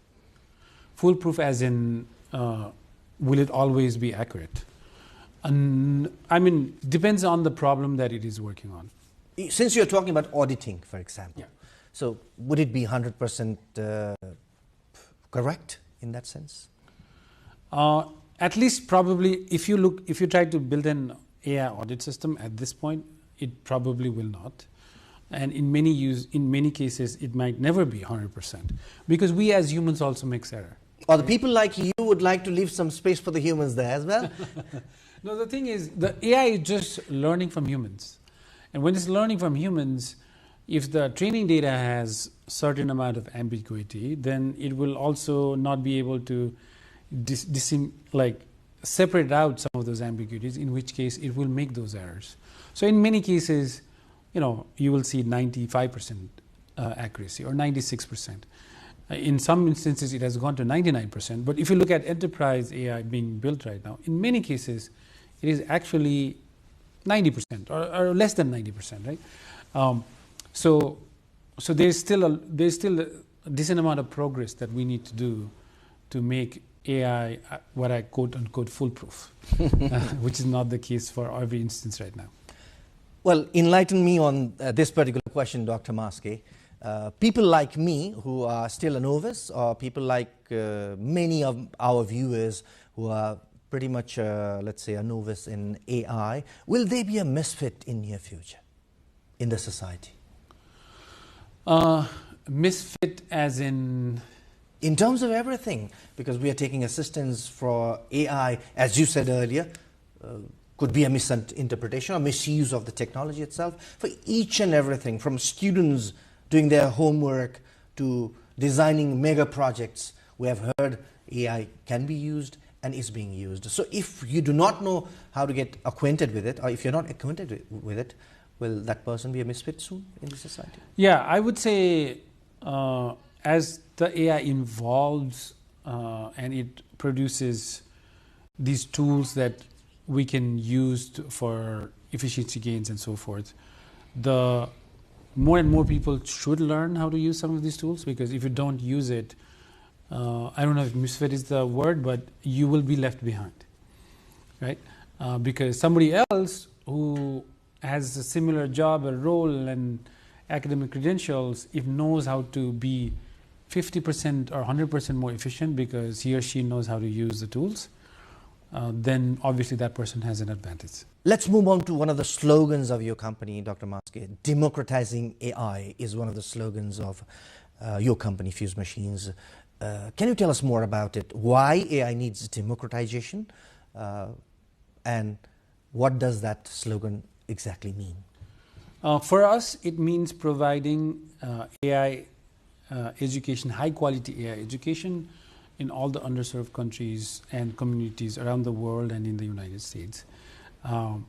And providing that access to AI such that everybody is able to learn AI and build AI for their own communities. That's what democratized AI means for us. So your company is championing that. How much of that contribution your company has started making in, let's say, making it more accessible in every nooks and corners of this world, let's say? So we've been doing AI fellowship as part of the democratizing AI effort in Nepal, We've done in a few countries in Africa, we've done in Latin America, we've done in the United States. So we've been providing this free education as part of that mission and journey. In Nepal, we've been doing fellowship programs for quite a while, and we launched a program called AI Shiksha for Nepal as part of this democratizing AI effort. And we will continue to do so. And the hope is AI Shiksha for Nepal program will, through that program, we'll be able to provide AI education to many, many, many students here in Nepal. What is the contribution of a country like Nepal in the global AI ecosystem? It can make a lot of contribution. That's a meaningful statement. It can make. Yes, it can make a big contribution, a very meaningful contribution to the in the global stage of AI. And I would say that partly because of the talent here. There is a lot of talent who can be trained in AI and who can produce both services and product for the world. Services, obviously, outsourcing services and other kind of services can be done here from Nepal. But beyond that, I think the talent is so good that if we just train them a bit more and make them competitive enough for a global stage, then they will be able to build products right here in Nepal for the world. In which case you will have products built in Nepal, sold out all outside of Nepal and in Nepal. And I think that will be a global contribution. But beyond that, even for Nepal, I think there are a lot of AI products that could be built in Nepal for Nepal by Nepali engineers. And I think that will be amazing to see in the coming months, years, and the decade. My question is, the ethical use of AI, how would you promote it and advocate it, given that your slogan, democratizing AI, is also trying to spread it across? So does that promote the ethical use of AI or the random use of AI? So when we do provide AI education, we talk, one of the chapters and sections is about ethics, AI ethics and AI policies and so forth. And this is a very important question because AI is impacting a lot of lives and it's starting to automate a lot of things. And as you said, some people might lose jobs, some people might not be happy about this. But in total, net, I think there's a lot of good that is coming. But even then, ethics and how AI and the data privacy sort of interacts with it, and do we have right policies on data privacies? Do we have right laws mandated on face recognition? So those are some of the very important questions that we need to address. And I think many countries are starting to catch up to the tech, right? Because the tech's so speeding ahead that government, federally, locally, are still doing a catch-up game on policies, right? And to give you an example, there was a law passed a while ago that, not in Nepal, outside of Nepal, that if you are using an AI system to filter resumes for more than 50%, that model needs to be audited. But what does AI model auditing even means, and who's going to do it? None of that was clear, right? So that created a situation where people were confused. So I think, especially things related to AI and the ethics of AI, there needs to be more study. There needs to be more policymakers who has also studied AI, spend time on it, and figure out how all of this intersection needs to be untangled to make sure AI is impacting lives for better and not necessarily for worse.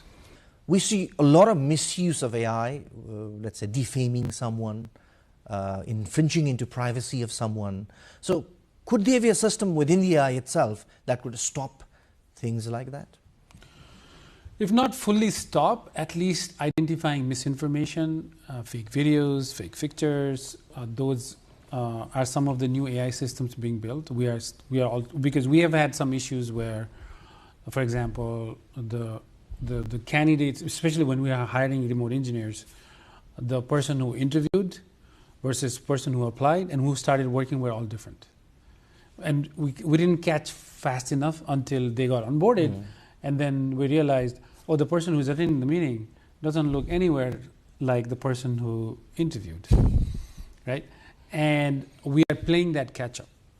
And that playing that catch-up requires actually additional kind of AI systems, which will also help us to catch fake videos and fake interviewers, like job interviewers who are interviewing with generated faces in the interviews, and so forth. So to catch the systems, we need, it's the AI system generating the problems, but at the same time, we need AI systems to help us catch those problems as well. And that needs greater investment, as you said, greater enforcement.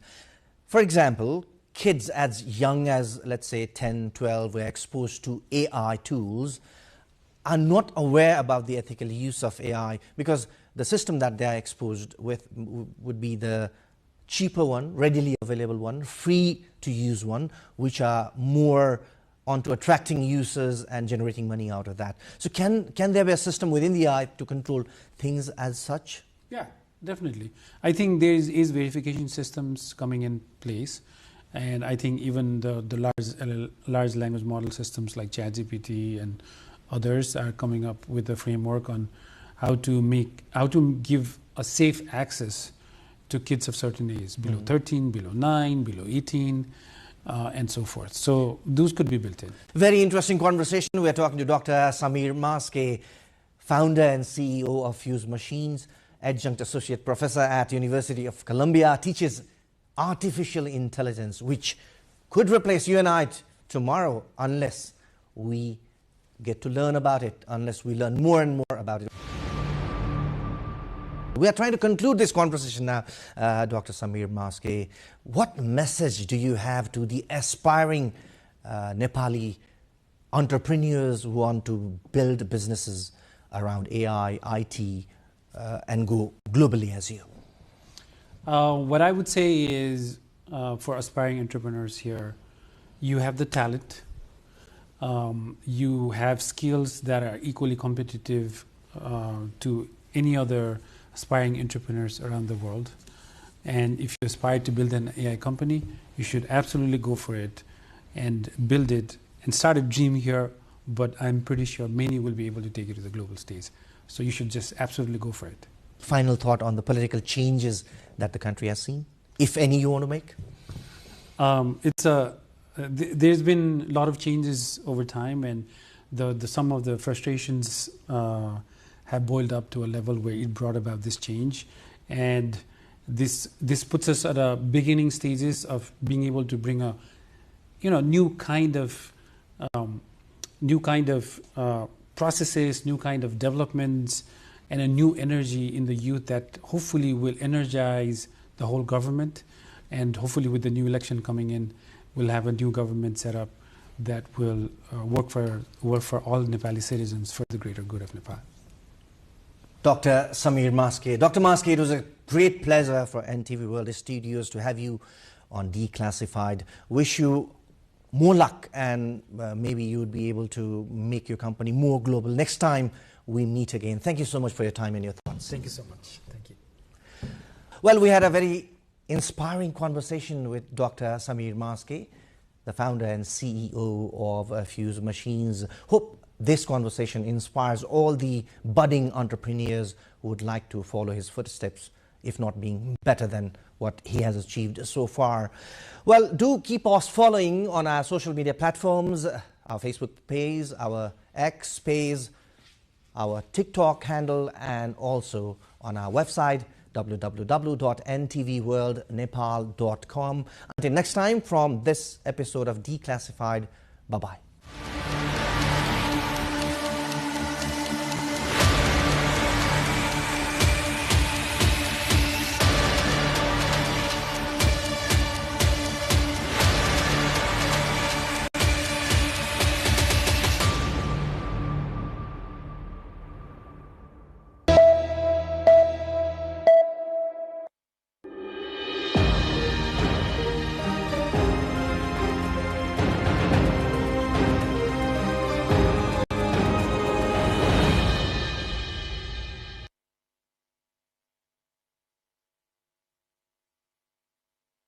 Hello, Saudi Kharka, hello!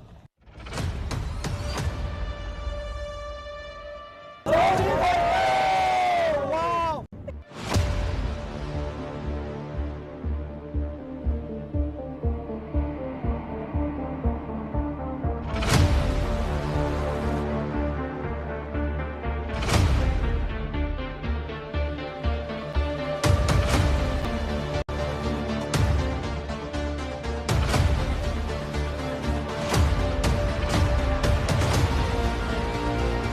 एकदमै राम्रो रहेछ refreshed fill भयो त्यो क्योसबाट अलि टाढा आएको जस्तो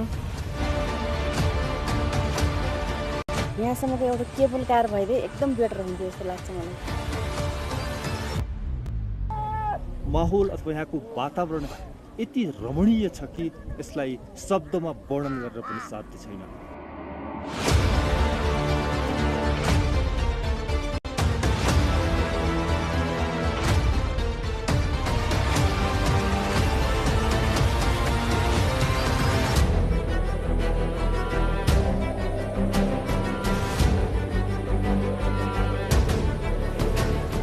The gently flowing Sani Bheri is suddenly veiled by drifting clouds, and with a chill rising from its swift current, the desire to soar is fulfilled as we enter eastern Rukum.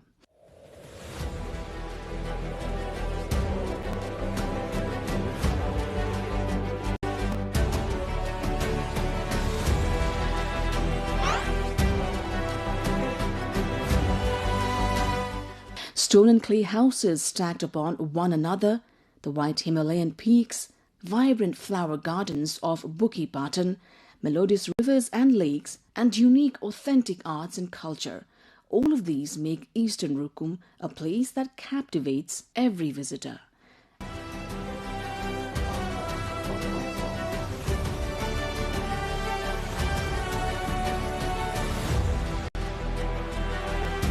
Our aim is to bring this distant, remote land closer to all.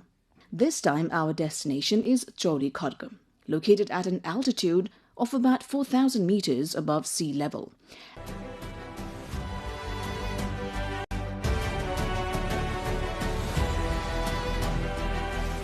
Our trek begins at Pati Halune.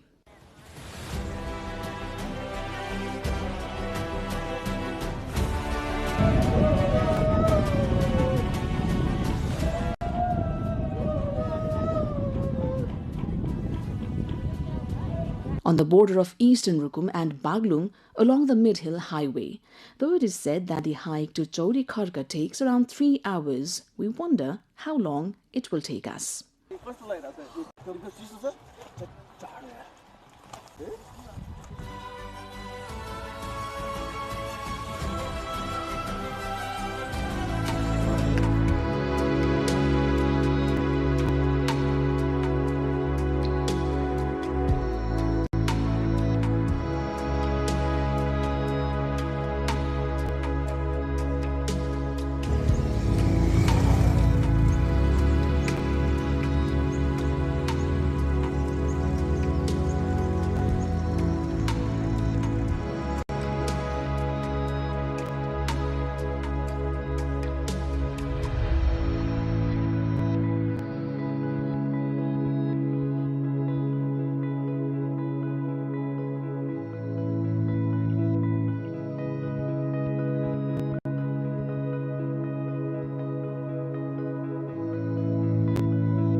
रमाइलो छ डाँडा छ हात हातीतिर है त त्यही ल घामले गर्दा मैले एउटा सेकेन्ड बात रमाइलो लाग्यो भन्ने चौध गर्दा भन्ने यस्तो रमाइलो ठाउँ रहेछ हेर्नु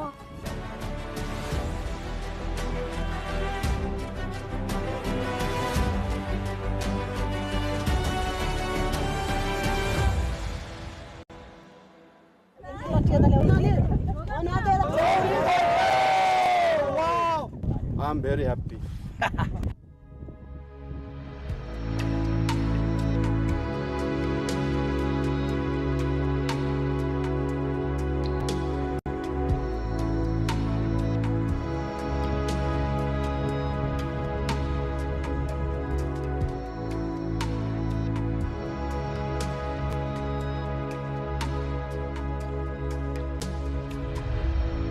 हिजो हामीले यस्तो मजाको सिन हेर्न पाइएन अहिले चाहिँ त्यही अब आज हजुर बिहान 5 बजेर ल्याएको हिजो बेलुका त पुरै कुहिरो दियो यहाँ त केही देखिँदैन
Chauri Kharka sits high in the hills of Bhume Rural Municipality 1 in eastern Rukum.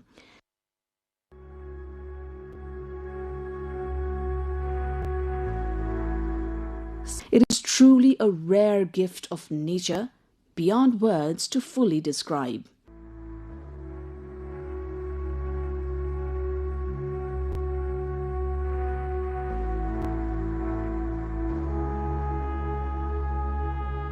In winter, these hills lie under a blanket of snow, but now they open up in vibrant color.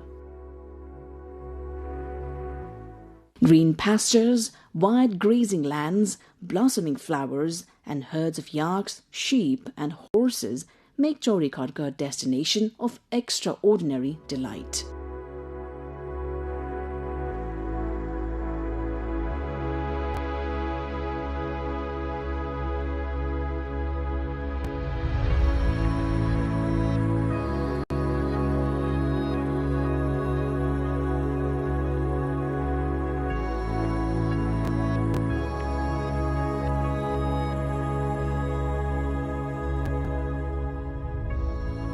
When the sun breaks through the northern peaks, Puta, Dhaulagiri, Chure, and Sisne, they reveal themselves in full grandeur. Rivers flowing through the valleys, including the northern Ganga and Niseldhor, together with the backdrop of Dhor Patan, enchant every traveller. The meadows of Chauri Kharka bloom with colourful flowers. Among them, cows, sheep, and horses graze peacefully, creating a scene that feels almost dreamlike.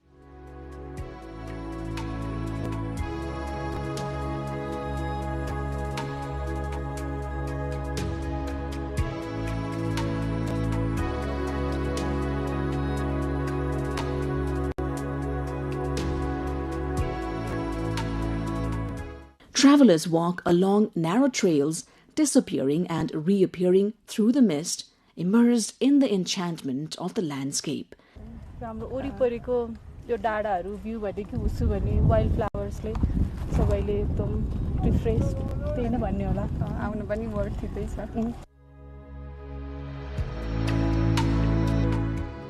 The weary faces of trekkers brighten as they take in these views, and you can clearly see joy and wonder reflected in their eyes.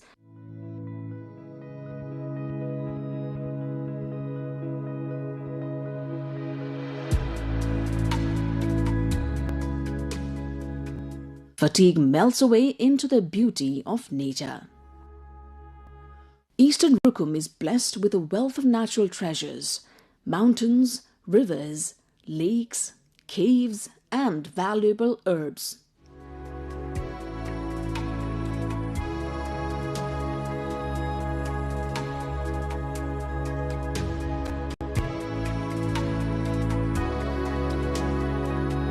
In recent years, Chaudhry Kharga has become an increasingly popular destination for domestic travelers, drawing visitors eager to witness its natural magnificence.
Iran has threatened to destroy US-linked energy sites across the Middle East if its power plants are targeted. The warning comes after US President Donald Trump said the US would obliterate Iranian power plants if the Strait of Hormuz is not opened before a 48-hour deadline. The ultimatum made just a day after the US leader said he was considering winding down military operations after 3 weeks of war came as the Kewell passes remained effectively closed and thousands more American Marines headed to the Middle East. Since the US and Israel launched the war against Iran on February the 28th, Iran has effectively closed the strait in retaliation. Foreign Minister Abbas Araghchi said Tehran had imposed restrictions only on vessels from countries involved in attacks against Iran and would assist others that stayed out of the conflict. In response to Trump's threat, Iran's army said it will target energy infrastructure belonging to the US and the regime in the region. The US military earlier on Saturday said that Iran's ability to threaten the Strait of Hormuz has been degraded by the bombing this week of an underground facility where it stored cruise missiles and other weaponry. We not only took out the facility, but also destroyed intelligence support sites and missile radar relays that were used to monitor ship movements. Iran's ability to threaten freedom of navigation in and around the Strait of Hormuz is degraded as a result, and we will not stop pursuing these targets. The Strait of Hormuz is a vital waterway for global whale shipping and the gateway for 1/5 of the world's whale supplies.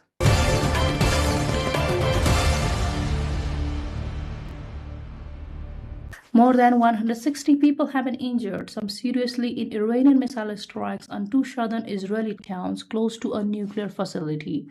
According to Israeli emergency officials, 84 people are being treated in Arad and another 78 in Dimona after ballistic missiles hit the towns on Saturday evening. The International Atomic Energy Agency (IAEA) says it is not aware of any damage to the nuclear research facility located about 13 kilometers outside Dimona.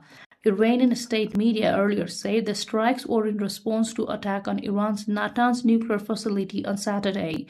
On Sunday, at least 7 people were injured in Iranian missile attack on Tel Aviv, according to emergency services. In Arad, local residents said the blasts they heard on Saturday were terrifying.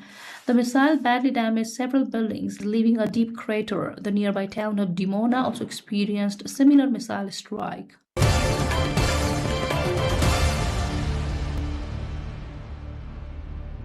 Nowruz, the traditional Persian New Year marking the arrival of spring, was celebrated across multiple continents this weekend, highlighting its enduring cultural significance. Syrian Copts marked Nowruz, the traditional New Year festival, signaling the start of spring with flaming torch processions in the city of Qamisli.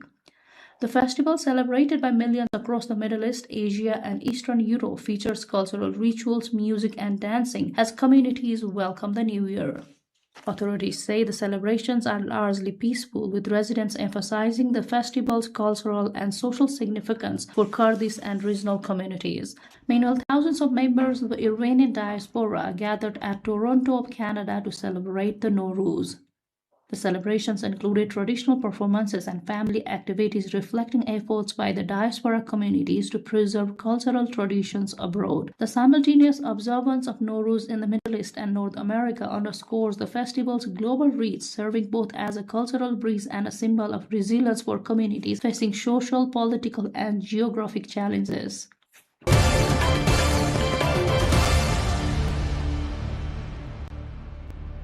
India has reiterated that the Indus Water treaties with Pakistan will remain in abeyance. Speaking at a UN event to mark the World Water Day, India's permanent representative to the United Nations, P. Harish, said, with a spirit of goodwill and friendship, India entered into the Indus Water Treaty 65 years ago in good faith, which has been violated by Pakistan repeatedly, inflicting wars and numerous attacks on India, affecting many of its citizens. India entered into the Indus Waters Treaty 65 years ago in good faith, in a spirit of goodwill and friendship. Pakistan violated this spirit by inflicting 3 wars and thousands of terror attacks on India. Tens of thousands of innocent Indians became victims to Pakistan-sponsored terror attacks. Our patience and magnanimity did not change Pakistan's ways. Eventually, we were compelled to announce that the treaty will be held in abeyance. The Indus Waters Treaty was signed in 1960 between India and Pakistan, brokered by the World Bank to manage and share the waters of the Indus River system.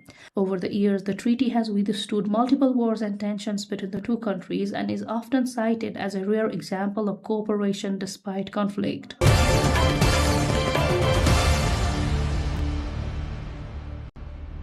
At least 4 people have died and 1 remains missing after heavy rainfall triggered flash floods across northern Oman. The flooding caused by intense storms beginning late Saturday inundated multiple regions, including the parts of Muscat. Emergency services reported dozens of rescues, with teams deployed to assist motorists and residents trapped by rapidly rising waters. The Royal Oman Police and Civil Defense authorities issued nationwide alerts urging residents to remain indoors, avoid low-lying areas, and not attempt to cross the floodwaters. Key roads have been closed and transport disruptions have been reported across affected areas. Search and rescue operations are ongoing for at least 1 missing individual as weather conditions remain unstable. Meteorological authorities have warned that further rainfall is possible, raising concerns of additional flooding. Flash floods are a recurring hazard in Oman, where arid terrain limits water absorption, increasing the sudden and severe runoff during the heavy rain.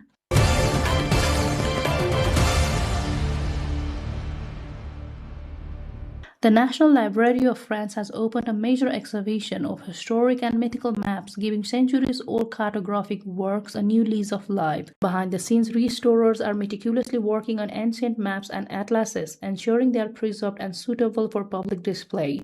The exhibition is featuring dozens of maps, terrestrial globes, and atlases spanning both real and imagined worlds, from the voyages of Christopher Columbus to fantasy landscapes inspired by the Game of Thrones. Officials say the exhibition highlights the evolution of cartography, showcasing how myth, exploration, and imagination shaped the human understanding of the world. Curators emphasize the restored maps not only preserve cultural and historical heritage, but also allow the visitors to engage with both scientific discovery and creative storytelling from across the centuries. The exhibition is expected to attract scholars, enthusiasts, and the general public, marking a significant cultural event in Paris this spring.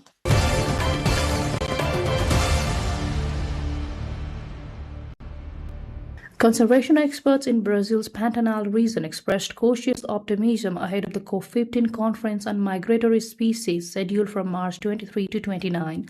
The week-long event will bring together governments, scientists, environmental NGOs, indigenous representatives, local communities to strengthen international cooperation in the protection of wildlife that crosses national borders.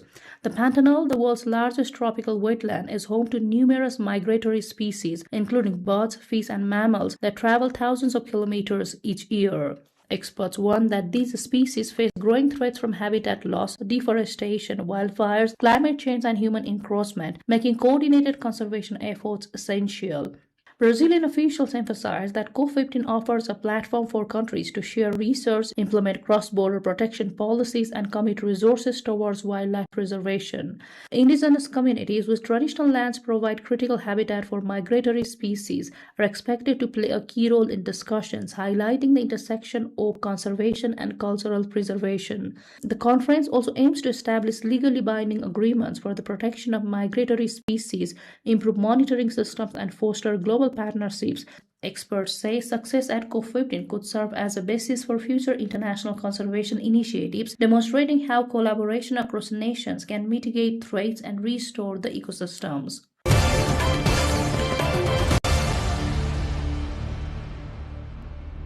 Laughter, song, and the crack of wooden bats echo across a modest sports ground each weekend as a group of elderly women gather to play cricket, defying age and convention. The women, popularly known as the cricket grannies, meet every Saturday in eastern Uganda, where they take to the pitch in floor-length dresses, many playing barefoot. What may appear an unlikely sporting scene has become a powerful source of community resilience and well-being. Participants say the sessions are helping them cope with age-related health challenges as well as emotional strain linked to isolation and stress. Local organizers note that beyond recreation, the initiative promotes physical activity among older women, an often overlooked group in grassroots sports programs. The matches also serve as a social lifeline, strengthening bonds and reducing loneliness. Cricket, widely popular across parts of Africa, is increasingly being used in community-based initiatives to support mental and physical health. In this case, the sport has given a new lease of life to women who had few opportunities for organized activity in later years.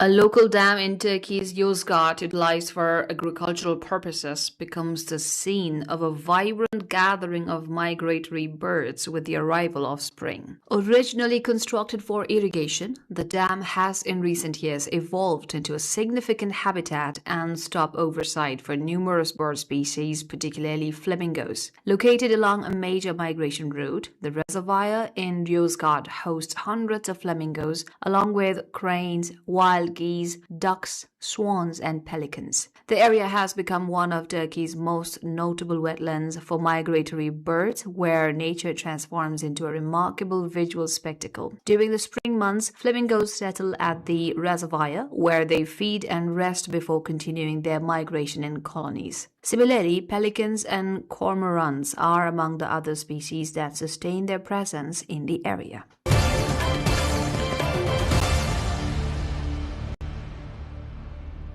Scientists from around the world are undergoing specialized training to work in freezing Arctic waters at the Kilpisjärvi Biological Station in northern Finland. The 10-day course teaches participants how to safely dive and conduct research under extreme conditions, including cutting through 70 centimeters of ice to access sub-zero lakes. Participants experienced severe cold firsthand. Researcher Ruwari Buses described the sensation after exiting an ice hole that his body felt very numb. The training is designed to prepare scientists for polar expeditions where icy waters and harsh environments are routine. The program combines practical survival techniques, scientific diving skills, and emergency response training, aiming to equip researchers with the expertise to collect data and conduct experiments safely in the Arctic. It reflects growing international efforts to study climate change, biodiversity, and freshwater ecosystems in extreme polar regions.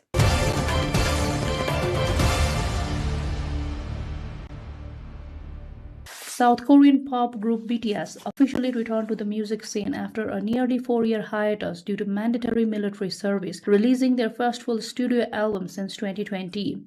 The band on Saturday performed a comeback concert in Seoul, drawing hundreds of thousands of fans and millions of online viewers worldwide. The concert kicked off promotional activities ahead of their 2026-2027 Arirang World Tour, which will cover 34 cities across 5 continents, including 82 scheduled shows, making it the group's largest tour to date. Authorities in Seoul deployed extensive security and traffic measures to manage the large crowds, highlighting the scale of event in both domestic and international context. It is said the comeback is a major milestone for K-pop, with projected revenue from ticket sales, streaming, and merchandise expected to reach billions of dollars, reinforcing BTS's status as one of the world's commercially most successful musical group.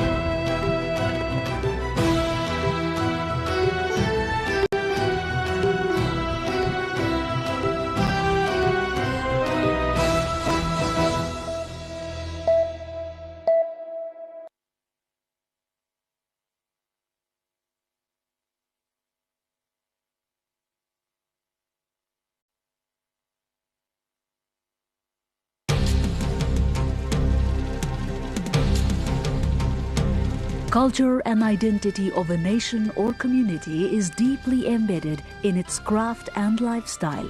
In this, specialized craft producers are major actors.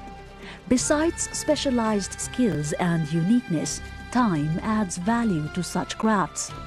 In this film, we explore 2 such specialized crafts, one in Kathmandu and the other in Niigata, that have played significant role in elevating their respective national culture and identity in the world's fair.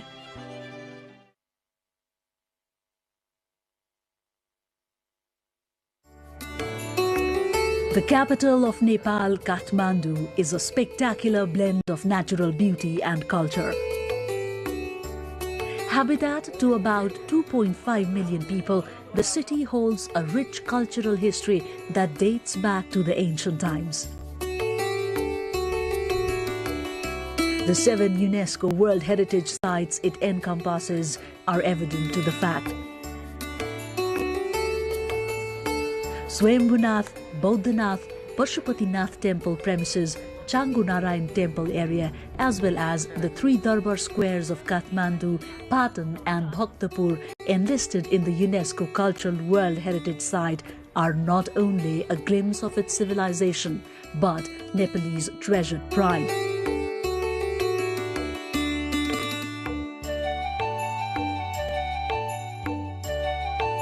The civilization of Kathmandu, that lies 1400 meters above the sea level, seemingly holds a close connection with copper products since time immemorial.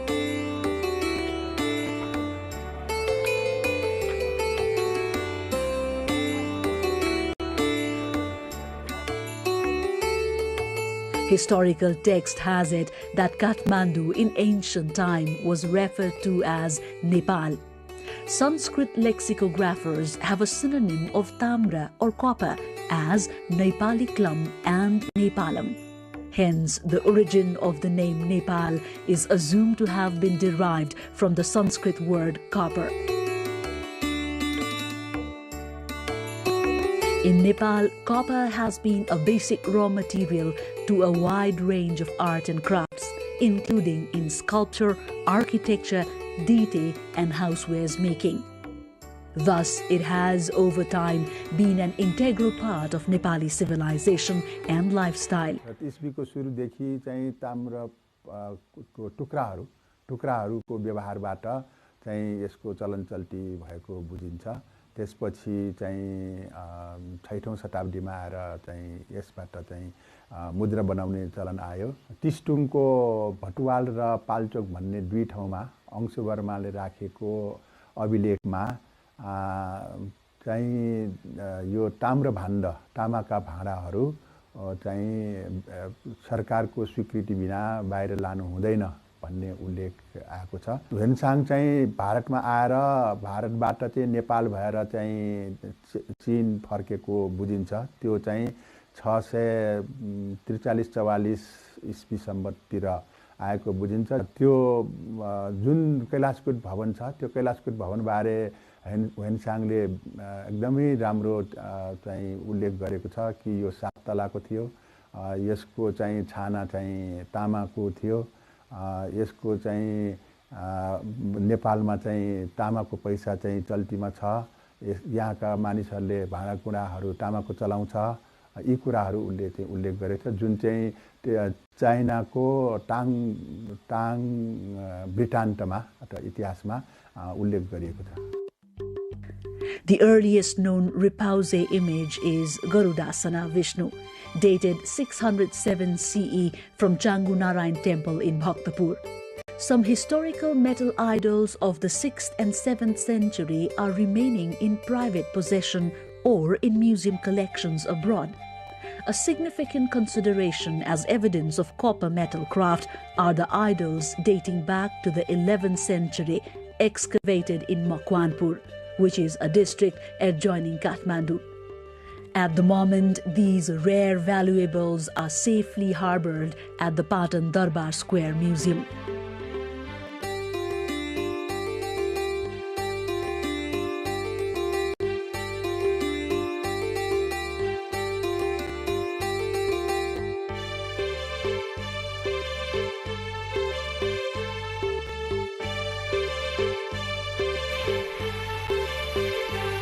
Among the 3 cities of Kathmandu Valley, Patan is comparatively popular for copper craft. Hundreds of families, especially the Newars, who are natives of this cultural city, have been preserving their ancestral legacy of manufacturing copperwares and artifacts for generations now.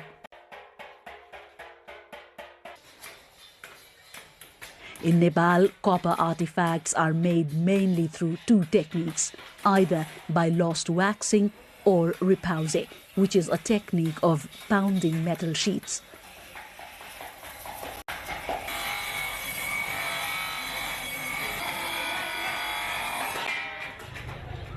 The Malla period between 1200 to 1482 is considered a golden era in terms of metalcraft in Nepal. An array of work dazzling in its quantity and quality was produced then, much of which survives.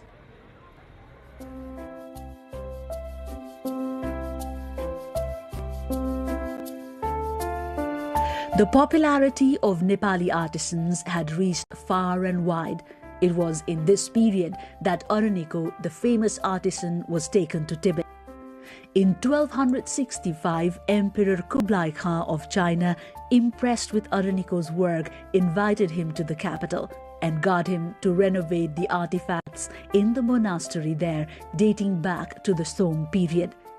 In 1274, Emperor Khan appointed Araniko the director of the court artisans in China. To date, artists in hundreds are committed to continue the legacy of copper craft in Nepal. Among them, some are successfully effortful to simultaneously take ahead promotion and expansion of the craft.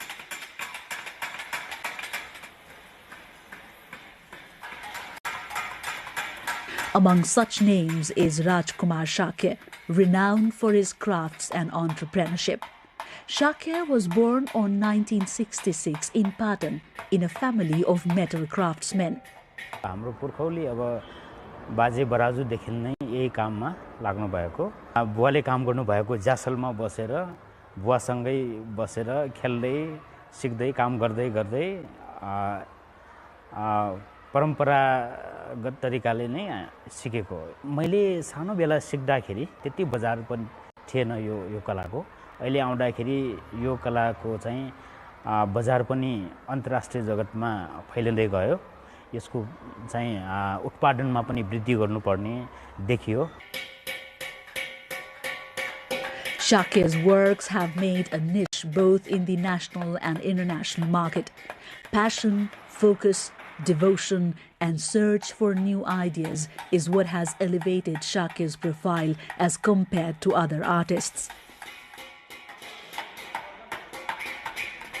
The incomparable expression of skill and creation of beauty are reflected in his works, which are beyond imagination for any ordinary artists.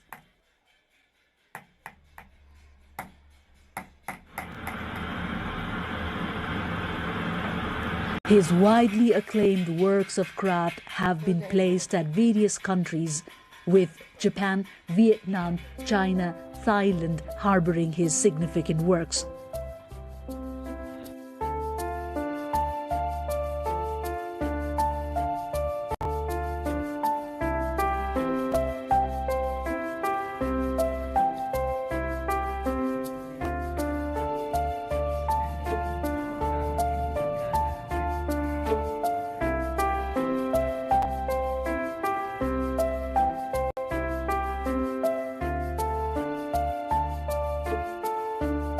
The latest is the 155 feet tall idol of Guru Padmasambhav in Bhutan. Based on ripausi, pounded sheets of copper were wrapped around iron skeleton which was built using modern architecture.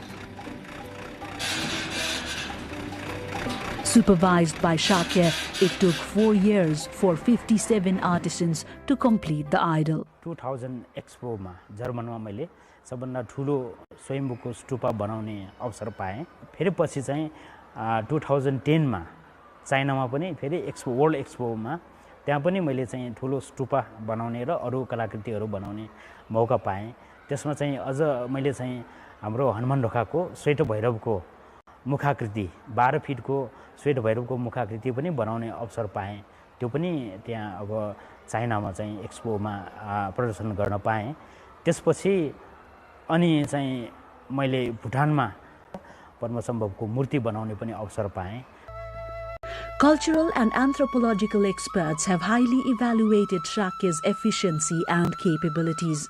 त्यो 14औं शताब्दीमा जुन परम्परा थियो हाम्रो नेपालबाट अन्य देशमा गएर चाहिँ नि कलाकारहरूले आफ्नो कला प्रस्तुत गर्ने नेपालको कलाकारितालाई त्यहाँ चाहिँ नि स्थापित गर्ने जुन काम गरेको थियो त्यसै कामको चाहिँ नि निरन्तरताको रूपमा अहिले हामीले 20औं 21औं शताब्दीमा राजकुमार शाक्यजीलाई पाएको छौं यस्तो ठुलो ठुलो ह्युज त्यो मूर्तिहरू बनाउने क्रममा चाहिँ नि त्यो मूर्तिको एउटा स्थानबाट अर्को स्थानमा सार्नु त्यस्तै गरी त्यसलाई चाहिँ प्रोपोर्सनेट मिलाउने आदि इत्यादि टेक्निकल पनि एकदमै कठिन काम हो अब यसलाई चाहिँ उहाँले अत्यन्तै माइन्युटली चाहिँ गर्नु हुँदो रहेछ To reach Shakya's stature, however, takes a lot of dedication, devotion, practice and patience. Thus, not many youth look keen in pursuing with the profession. Keeping this in mind, Shakya also conducts classes for the younger generation in a bid to hand it over to them. Most interestingly, Shakya's son is also one of his pupils and has already joined him in his business. हेरिटेजमा नेपालको एकदम टुरिस्टहरु पनि एकदम आकर्षित भयो हेरिटेजमा हैन त्यही भएर अब बुवा पनि यसमै लाग्नुभयो त्यही पनि मैले नि यसमै गरौँ कि जस्तो मलाई लाग्यो बुवा यति आर्टिस्ट भएर पनि अब मेरोमा पनि धेरै एक्सपेक्टेसन गर्छन् होला अरूले पनि त्यही भएर अब सिक्न काम गाह्रो पनि छ सिक्न अब टाइम पनि लाग्नेछ धेरै सिक्न पनि त बाँकी छ Such noble endeavors, complemented by the engagement of the younger generation, have indeed sparked a hope that the prosperous tradition will be kept alive. For those involved in copper kitchenwares and housewares, the biggest emerging threat is the modern wares, which are both attractive and cheaper. In a bid to preserve their profession, they have now attempted to add diversity to their products based on the demand of the changing times. Meanwhile, there are others like Kalyan Krishna Tamrakar, who, although remaining in the trade, have embraced newer productions based on market needs. Tamrakar has been manufacturing artistic utensils along with internationally acclaimed singing bowls, which are mostly used in meditational purposes. करीब 28 वर्ष भयो singing balls नयाँ singing balls बनाउने र त्यसमा अलिकति थेरापिक युजको लागि बनाएको सायद नेपालमा पहिलो नै मैले बनाए होला एउटा फिलोसफी हो र जहाँसम्म युटेन्सिल्स मैले बनाउने सन्दर्भमा पहिला यो धेरै पहिलाहरू बन्थ्यो र पछि बिस्तारै यो ब्रोन्जको युटेन्सिल्सहरू लोप हुँदै गयो अनि यो बनाउनु पाएको हुन्छ कि भनेर अनि हामीले यसलाई फेरि बनाउन थालिएको. The market for singing bowls is mostly Europe and is used in intensive research and meditation. The sound created from the balls vary based on the utensil itself and is proven effective for improving blood circulation and hence is used in therapy as well. Tamrakar, whose forefathers had been copper craftsmen by profession, has justifiably promoted their knowledge and skills in the wider market through entrepreneurship. Majority of his buyers are from Germany and Japan. やはり他で買いが利かないのと、さらにその日本の求める品質にネパールの人たちが合わせてものを作ってくれるからと思います。私のユーザーは心を癒すそういったツールを大変求めているユーザーが多いです。例えばアロマセラピーの方でヨガの方、そういった方たちの要望に応えるためにネパールから輸入しようと思いました。そうすると残ってる手作りは大変高い、ほとんどアーティストのレベルしか残りなくなります。一般の方が使う商品はもう今やネパールでないとできないのが現状だと思っています。ですから私たちのユーザーはそれを望んでますから、今私もネパールから大変たくさんの量を輸入しています。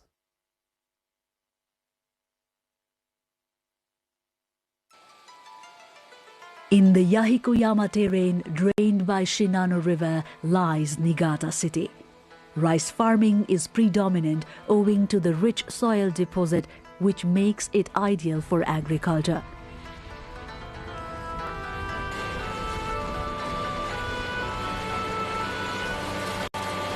Besides, it is also renowned for the high-quality copper mines. During the Meiji period, copper mining flourished in the foothills.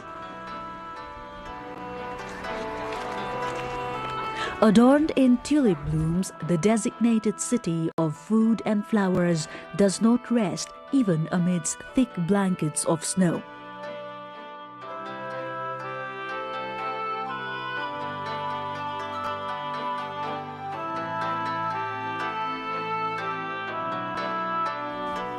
Subame in Niigata is a city of metal craft and craftsmen that have thrived through prosperity and tumultuous times. At the beginning of the 1600s, lot of artisans came to exist in the Subame-Sanjo area, driven by the local administration's policy of encouraging side business. Thus originated the metal processing industry from the making of Japanese-style nails known as wakugi. The first artisans also produced household items including agricultural tools, kitchenwares and tobacco pipes. Once Japan started importing Western-style nails, the number of artisans gradually started decreasing. During the Second World War until 1945, the factories in the local area had to be mobilized to produce military goods. The 1950s was a time of mass production and mass consumption in Japan. Thus, metal processing companies grew multifold in number and size.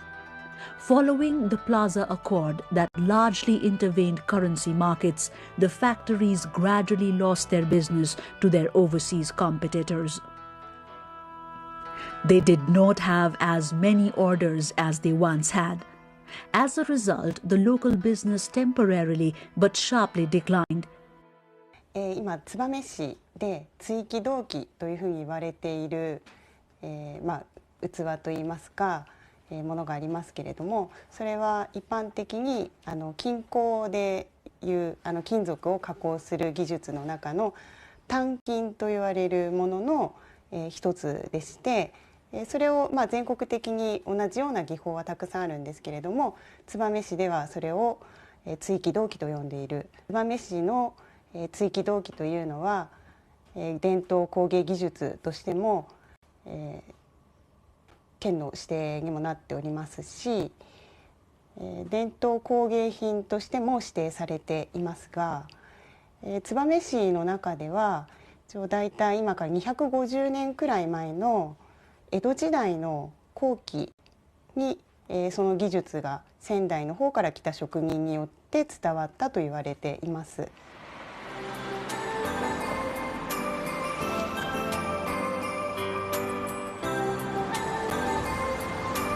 Kakuhei Tamagawa also learned the technique from the craftsman and hence founded Gyokusendo in 1816. Since then, about 300 artisans have kept alive the traditional skills. The company is currently a leader in Niigata to preserve and expand the treasured tradition of Tsukidoki. It is said during the Second World War, when weapons and arms mass production had peaked, the Tsukidoki industry nearly disappeared owing to shortages of copper. It was Gyokusendo's then leadership that brought back the craftsmen dispersed across the country, that helped in the revival of the industry.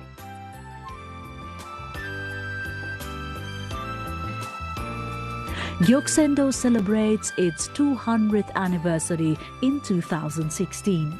Today, its outlets are spread in top-notch departmental stores in high-end streets of Japan and overseas.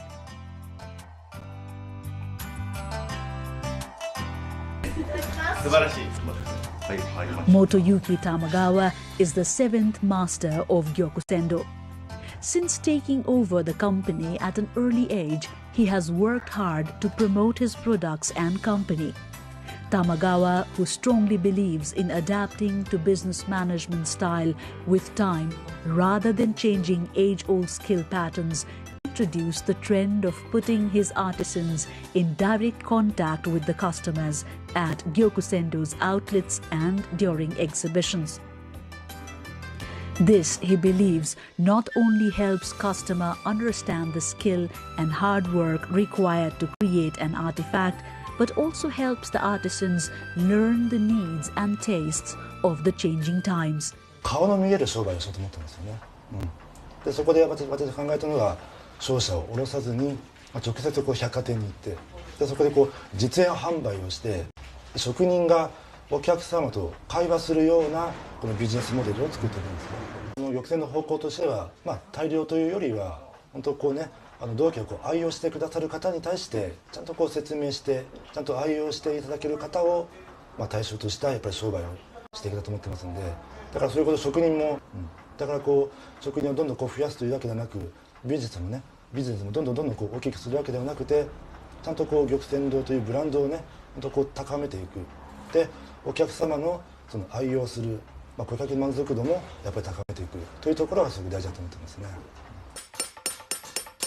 At the Gyokusendo factory, about 15 artisans of various ages work hard by the day to improve their skills. Working with Gyokusendo is a dream for many artisans. Gyokusendo recruits one from among hundreds applying every year.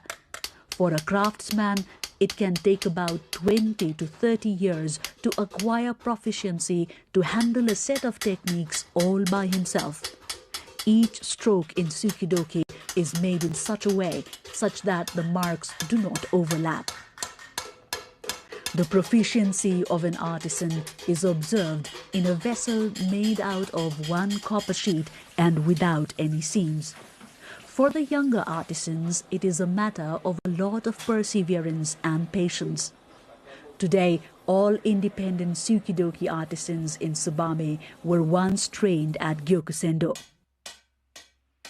Among them, a prominent name is of an artist par excellence, Master Norio Tamagawa.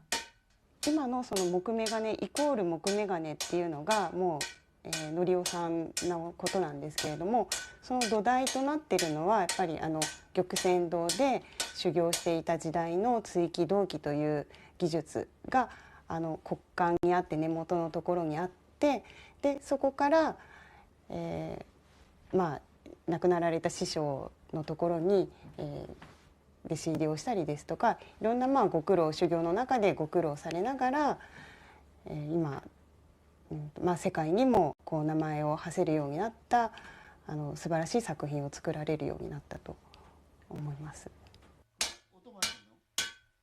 Master Norio Tamagawa is the pride of Niigata and is acclaimed as the living national treasure Japan. His insurmountable contribution in reviving Moku Megane through his outstanding and unique creation is beyond comparison.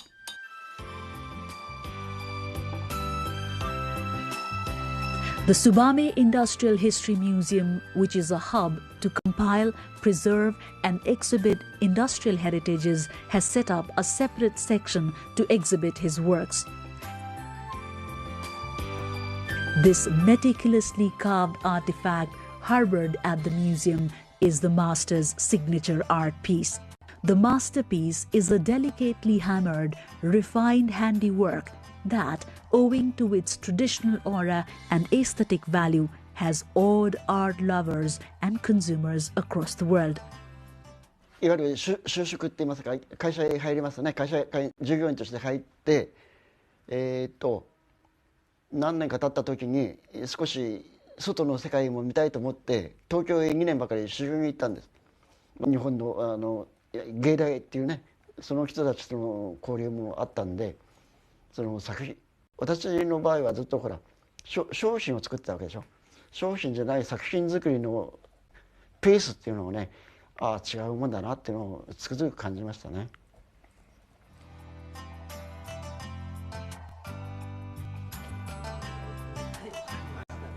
The master reminisces it took him 11 years before he could call his product a piece of art.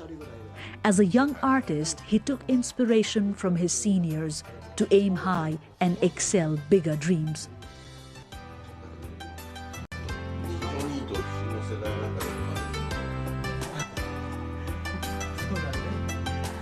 作品作りには影響ないね。作品の場合はあくまでも個人のなんだ欲求のままに作るんですからね。世間が何を求めてるかっていうのはあんまり関係ない。っていうのは力がいる仕事なんでね。もう70過ぎてね、現役っていうのは今まであんまりいなかったんです。だから私は仕方ないからやってるけども、だから夢はないけども、もう作品をいくつ作れるか。The traditional skill nurtured by newer skills, tools and technology has elevated the 200-year-old technique to a world-class art.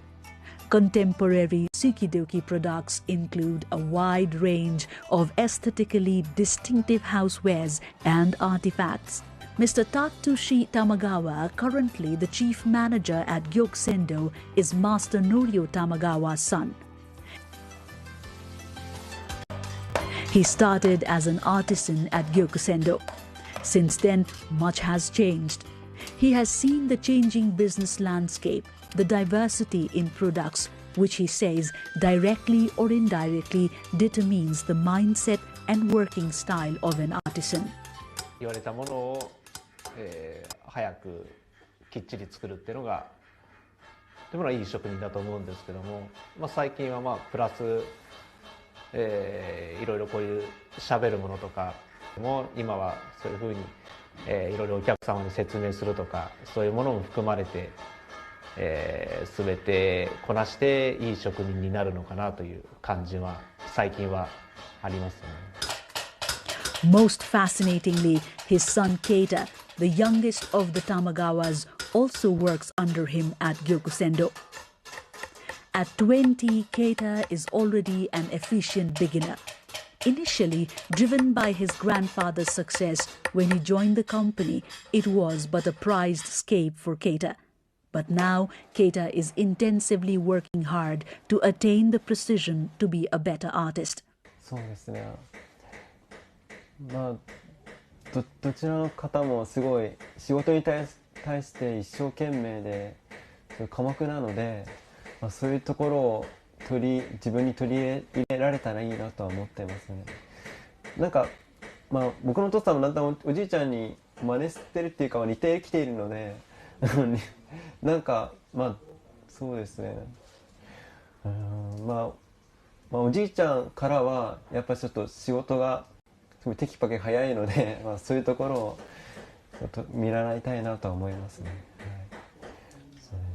はい、そういうところです。はい。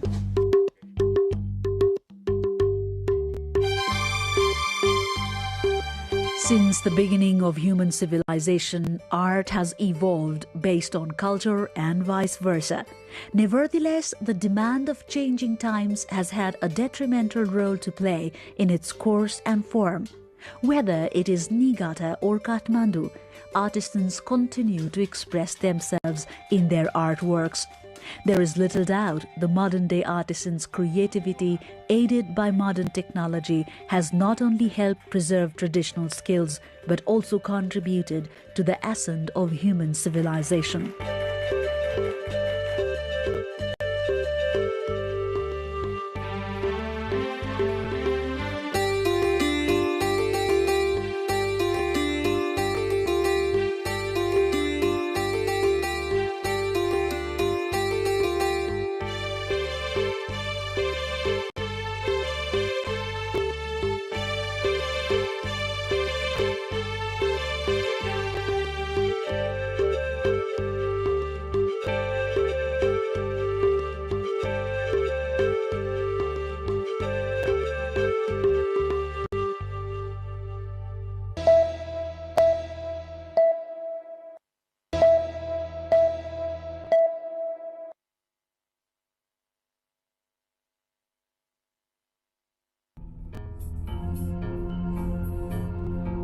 Annapurna Circuit Trek features in world's 10 best destinations and adventures.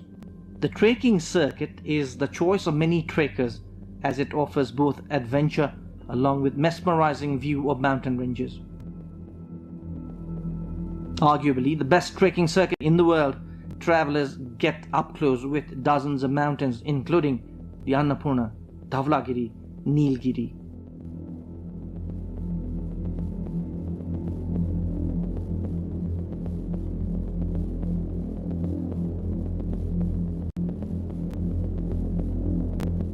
Annapurna circuit ideally is a 14-day trek. The circuit passes through Lamjung, Manang, Mustang and Myagdi district, including Thorangla Pass as the highest point.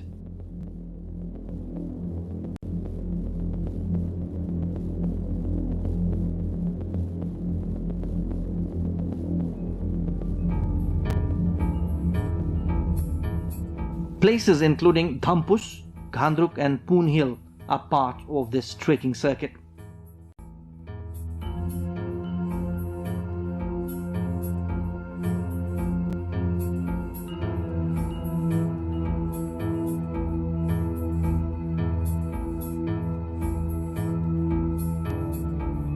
The revered Muktinath shrine is also part of the circuit. Only foreigners were seen in this circuit few years back, but now domestic tourists are also flocking the area. If you are looking for a lifetime trekking experience, then pack your bags for Annapurna trekking circuit. Mardi Base Camp Trek, also part of the Annapurna circuit, is another alternative route for trekkers who can't afford time. Trekkers can be up close with mountains including the Annapurna Range, Dhaulagiri, Machapuchre and Manasalu in this circuit. This 7-day circuit is attracting many trekkers for obvious reasons.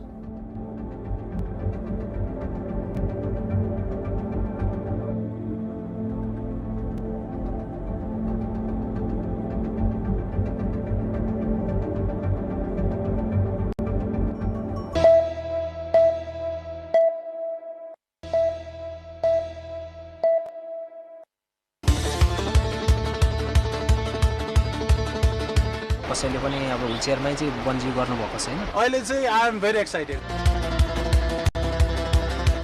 रमाइलो yes 2 1 bungee. Different आइडियाहरू हुन्छ हाम्रो, जस्तै अब खुट्टामा लगाएर normally jump गर्नुपर्ने, उहाँहरूले चाहिँ हामी बडीमा मात्रै लगाएर जम्प गराउँछौँ। Let's go.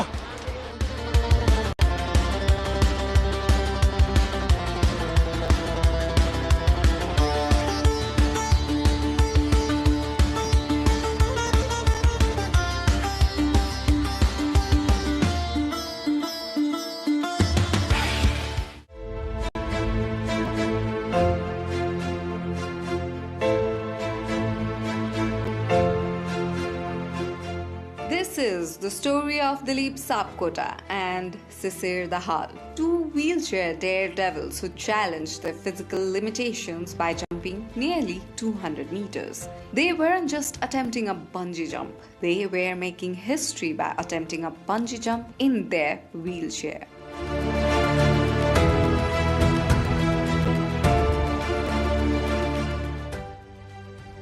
The location was the famous The Last Resort, offering adventurous thrill over Bhotekosi River in Sindhupalchok district of central Nepal.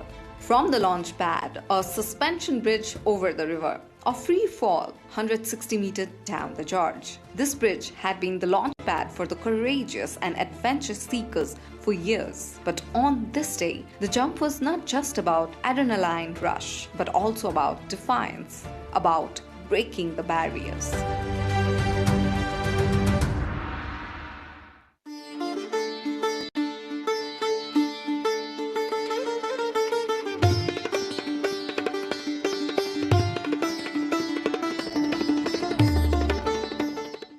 Dilip, a fierce advocate for inclusive tourism, has spent years pushing boundaries, paragliding, ziplining, even bungee jumping without a chair. म अपङ्गता भइसके पछाडि म आफूलाई कसरी refresh बनाउने त, म आफै चाहिँ कसरी ह्याप्पी हुन्छु भनेर आफैले आफैलाई बुझ्दाखेरि चाहिँ मैले घुम्दा ट्राभलहरू गर्दा एडभेन्चरहरू गर्दा अझ म बढी आफै खुसी भएको पाएँ। अनि त्यस पछाडि चाहिँ मलाई मैले प्याराग्लाइडिङहरू गरेँ। प्याराग्लाइडिङहरू गरिसके पछाडि बन्जी पनि गर्नुपर्छ भन्ने लाग्यो अनि मैले बन्जी गरेँ। बन्जी गरेपछि होइन अब यो बन्जीलाई पनि एकचोटि व्हीलचेयरमा पनि बन्जी गर्नुपर्छ हैन। नेपालमा म चाहिँ अपङ्गता भएका साथीहरूले चाहिँ एडभेन्चरकोमा चाहिँ अलिक पछाडि देखिने, उहाँहरू खासै त्यति धेरै एडभेन्चरहरू गर्नलाई त्यस्तो खेलहरू खेल्नलाई डराउने, यस्तो हुन्छ उस्तो हुन्छ भन्ने उहाँहरूको चाहिँ मेन्टालिटी पनि थियो र त्यो मेन्टालिटीलाई पनि चिर्नुपर्छ। मैले यो सकिन्छ, हामीले पनि खेल्न सक्छौँ, गर्न सक्छौँ र एउटा चाहिँ समावेशी पर्यटनलाई पनि यो एउटा वकालत पनि हुन्छ। नेपाल सरकार लगायत सम्बन्धित निकायलाई यो वकालतको पनि एडभोकेसी पनि गर्न सकिन्छ भन्ने उद्देश्य राखेर मैले चाहिँ बन्जी गरेको। Sisir, an agricultural entrepreneur living with spinal paralysis, has turned his challenges into advocacy. म अनेस्टली भन्नुपर्दा यो चाहिँ पुरै अनप्लान्ड नै हो हैन।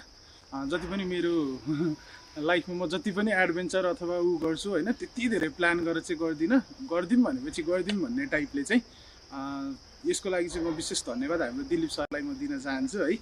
उहाँले मलाई थाहा नै नदिकन ल आज जाम भनेर भन्नुभयो। मैले आज भोलि हामी बन्जी जम्प गर्दैछौँ भनेर हिजो दोलालघाट आइपुगेपछि, हामी काठमाडौँबाट हिँडेको मान्छे दोलालघाट आइपुगेपछि थाहा पाएको। सो अब गरौँ न त, आइसक्यो भनेर चाहिँ हैन एउटा अनुभव पनि हुन्छ लाइफमा। हामी जस्तो अपाङ्गता भएको व्यक्तिले पनि गर्न सकिन्छ है भन्ने टाइपले हैन। अनि त्यहाँबाट अरूलाई मोटिभेट गर्नलाई साथसाथै अब आफ्नो पनि एउटा रिफ्रेसमेन्टको लागि चाहिँ अब आज हामी बन्जी जम्प गर्न जाँदैछौँ। Together, the goal was clear: to inspire thousands and redefine what people with disabilities can achieve.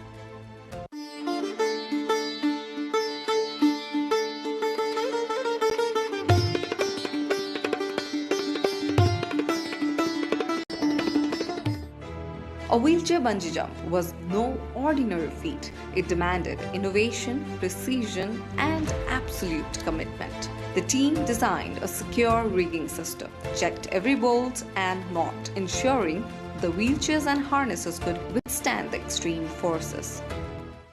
Setup अब खासै त्यस्तो डिफ्रेन्ट त होइन, उहाँहरूको अब स्पेसल अलिकति समस्या भएर त्यो अनुसारको सेफ तरिकाले गर्ने अर्को डिफ्रेन्ट आइडियाहरू हुन्छ हाम्रो। जस्तै अब खुट्टामा लगाएर नर्मली जम्प गर्नुपर्ने, उहाँहरूले चाहिँ हामी बडीमा मात्रै लगाएर जम्प गराउँछौँ। सो खुट्टामा चाहिँ केही पनि प्रेसर पर्दैन, ढाडमा पनि कम प्रेसर पर्छ। सो त्यसरी गर्दा चाहिँ उहाँलाई एकदम कम्फर्टेबल हुन्छ। अनि प्लस अब उहाँले अब तल गएर तान्नुपर्ने हुक गर्नुपर्ने कुराहरू हुन्छ, सकेसम्म उहाँहरूले ट्राई गर्नु भएन भने हामी एकजना रेस्क्यु स्ट्यान्ड बाई हुन्छ। अनि त्यसको लागि चाहिँ हामी अलिक बढी प्रिपेयर गरेर गर्नुपर्ने हुन्छ। अब सेफ्टीको हिसाबले अलिकति डिफ्रेन्ट तरिका चाहिँ अपनाउनु पर्यो हामीले। This was not a stunt. It was proof that adventure can be made accessible. 34औं अन्तर्राष्ट्रिय अपाङ्गता दिवस हो। सो यो अपाङ्गता दिवसकै दिनमा चाहिँ के एउटा चाहिँ एडभेन्चर गरौँ हैन। अब कसैले पनि अब व्हीलचेयरमै चाहिँ बन्जी गर्नुभएको छैन, त्यसको लागि पनि एउटा चाहिँ पहिलोचोटि गर्दै हेर अरू साथीहरूलाई पनि एउटा चाहिँ इन्करेज गरौँ भन्ने चाहना हो खास। At the edge of the platform, silence fell. Dilip rolled forward first. The count began.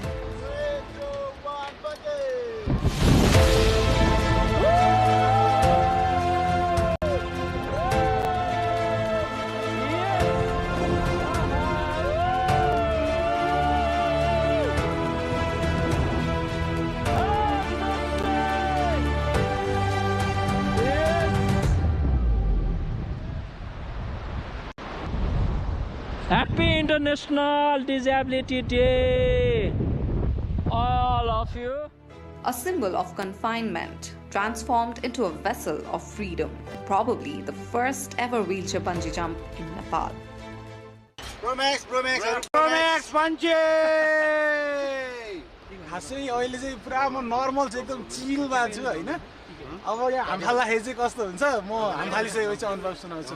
अहिले चाहिँ I am very excited. I am going to do something for myself हैन। I am going to do my first bungee of my life. So I am very excited.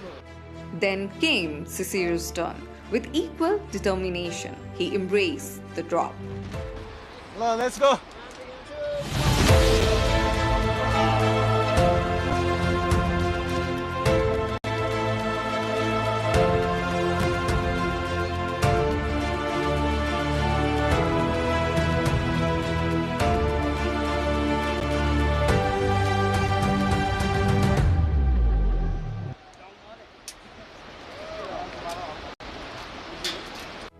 His leap cemented the moment, not a solo feat, but a shared victory. Yes. उहाँले are you ready भन्नुभयो। मैले ठिक छ म ready भने मैले आँखा चिम्म गरिदिएँ। अनि त्यसपछि ठ्याक्कै उहाँले 1 2 3 जम्प भन्नुभयो।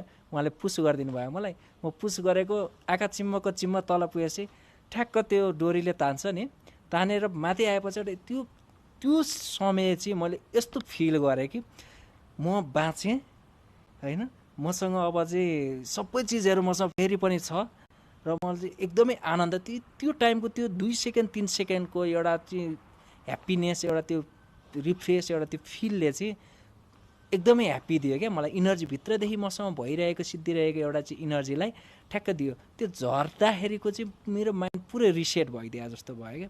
केही पनि छैन, म एकदमै एकदम निल, मसँग केही पनि छैन, रित्तियो सकियो। मैले सबै चिज छोडिदिएर म झरिसकेको थिएँ, हाम फालिसकेको थिएँ। तर पुगेर ठ्याक्क तानेर ल्याउँदाखेरि चाहिँ त्यो एउटा मुभमेन्ट चाहिँ मेरो लाइफको चाहिँ एकदम इन्जोयफुल मुभमेन्ट हो, जसले चाहिँ मलाई चाहिँ आजको दिनसम्म अझ धेरै उत्प्रेरणाहरू जगाएको एउटा मुभमेन्ट हो। त्यो मुभमेन्ट चाहिँ मेरो लागि एकदम मेमोरियल पनि छ।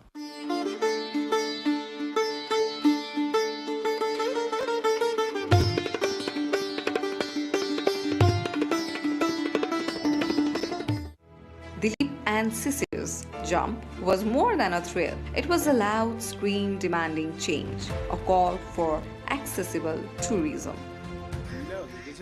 एक्सेसिबिलिटीकै कुराहरू हुन्छ कि हजुरको जस्तो अब मैले पोखरामा प्याराग्लाइडिङ गर्दाखेरि कायाकिङ गर्दाखेरि होइन अप्पर मुस्ताङ चाहिँ हजुरको चाहिँ त्यो अफ रोड गाडीमै जाँदाखेरिको कुराहरूमा चाहिँ अलिकति एक्सेसेबल अलिकति हामीलाई चाहिँ पहुँचयुक्त चाहिँ ठाउँहरू भएदेखि अलिकति सजिलो हुन्थ्यो भनौँ न अब यो झोलुङ्गे पुलहरूबाट गरिन्छ होइन त्यहाँ चाहिँ हल्का ऱ्याम्प के जस्तो व्हिलचेयरकै लागि पनि एउटा स्ट्र्याप राख्दाखेरि त काठको एउटा भनौँ न त्यो फ्लोरिङ जस्तै टाइपले गरिदियो भने त हेल्प गर्ने असिस्ट गर्नेलाई पनि सजिलो हुने अनि हामीलाई पनि सजिलो हुने चाहिँ हुन्छ।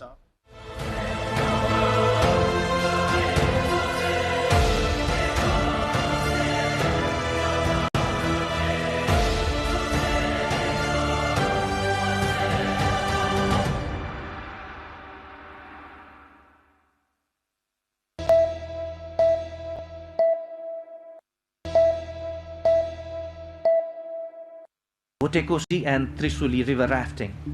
Rafting has lately been gaining popularity among tourists. The adventure sport, which previously was popular only among foreigners, is now drawing the local tourists as well. Trisuli and Votekosi rivers that are close to Kathmandu are two popular destinations for rafting in Bagmati province. Let us first explore Votekosi. Whitewater rafting at Votekosi river is included among the 10 best adventure destinations for rafting in the world.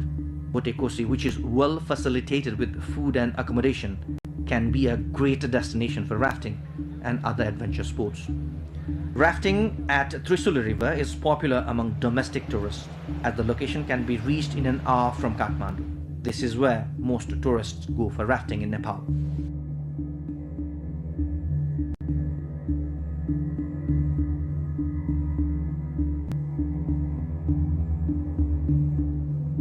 Rafting packages of Votekosi and Trisuli are appropriate for those who want to spend some good time for a few days.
Nepali Congress Central Committee meeting rejects resignation of President Thapa, cites various regions for his defeat in March 5 HR polls. RSP set to form Nepal's first single-party majority government in nearly 2 decades. Experts stress bureaucratic reform and policy reset at key to delivery. CIA files charges against former officials, including former tourism secretary and Chinese contractors, over $2.8 million USD misuse. Nepal sets up dedicated immigrants desk for NRNs. Move aims to ease travel, boost diaspora ties and investment. Iran warns of retaliation over Strait of Hormuz. US military claims Iranian missile threat has been degraded. And Nepal-Hong Kong friendly football match cancelled. ANFA-NSC dispute obstructs match at Dasrat Stadium.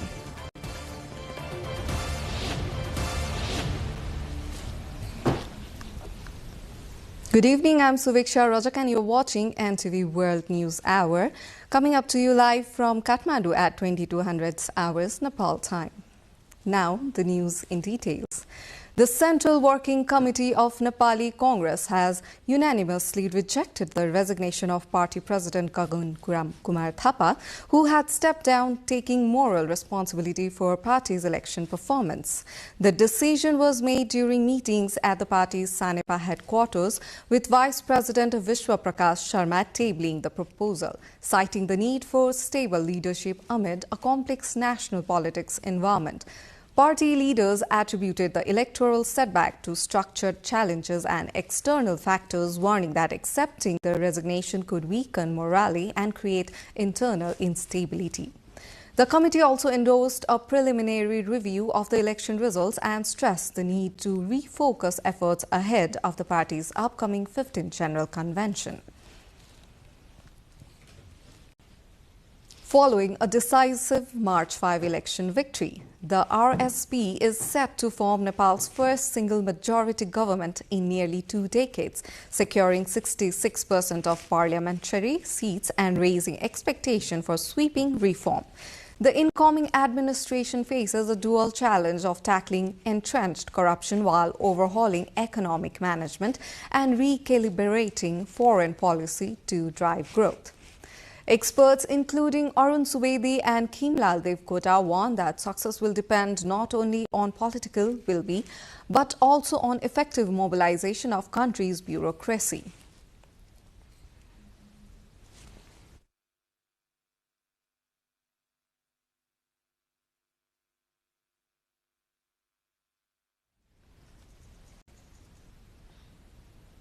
We'll dive deeper on the challenges and priorities of the soon-to-be-formed government of Nepal in our Issue of the Day segment later in the bulletin.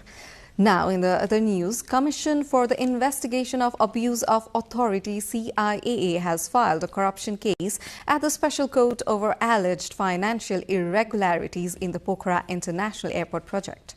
The case has dragged former officials including Kedar Bahadur Adhikari and Sanjeev Gautam, along with contractors such as China, CAMC Engineering and the ERMC or Anaut Slate JV. Investigators allege that $2.8 million are marked for consultation hiring under a Chinese Exim Bank funded EPC model was misused, while a separate $503.4 million cost estimate was approved from internal funds, raising concerns of double spending. The airport, developed with significant foreign loan financing, has been a flagship infrastructure project aimed at boosting tourism and regional connectivity in western Nepal. The case highlights mounting scrutiny over procurement practices and accountability in large-scale projects involving international contractors and public funds. Nepal government has established dedicated immigration desk for non-resident Nepalis NRNs at TIA. The move aims to streamline travel for the global diaspora. Officials say the move is intended to strengthen diaspora ties while promoting tourism and foreign investment. More on this in our cover story segment later in the bulletin. Now, Iran has warned the retaliatory attacks on regional infrastructure if U.S. President Donald Trump follows through on his ultimatum over the Strait of Hormuz. Trump has said the U.S. will obliterate Iranian power plants if the Strait of Hormuz is not open before a 48-hour deadline. The waterway is vital for global oil shipping. Since the US and Israel launched the war against Iran on February 28th, Iran has effectively closed the strait in retaliation. Meanwhile, Israel says it pounded Tehran after Iranian missile attacks with dozens in the Israeli cities of Dimona and Arad. More than 160 people have been injured after strikes on southern Israel, according to Israeli emergency services say. In the meantime, Saudi Arabia has declared several Iranian embassy staff, including its military attaché, as persona non grata, ordering them to leave the country within 24 hours as Tehran attacks on the Gulf continue. Nepal's international friendly football match against Hong Kong, China, scheduled for March 26, has been cancelled due to a dispute between the ANFA and the NSC. The match, intended as preparations for Nepal's AFC Asian Cup qualifier against Laos, could not get NSC approval to be held at Dashram Stadium in Tripureshwar.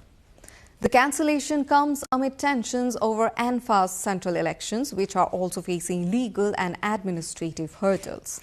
Many clubs, district and provincial office bearers are holding protests demanding elections to be conducted at all levels. The disruption highlights ongoing governance challenges within Nepalese football, affecting both domestic administration and international preparation. Rashtriya Swatantra Party (RSP) takes the reins with a historic single majority. Can it deliver bold reforms against corruption and redefine Nepal's future? We will look into our issue of the day segment right after this break.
Welcome back. You're watching NTV World News Hour, and it's time for our issue of the day segment.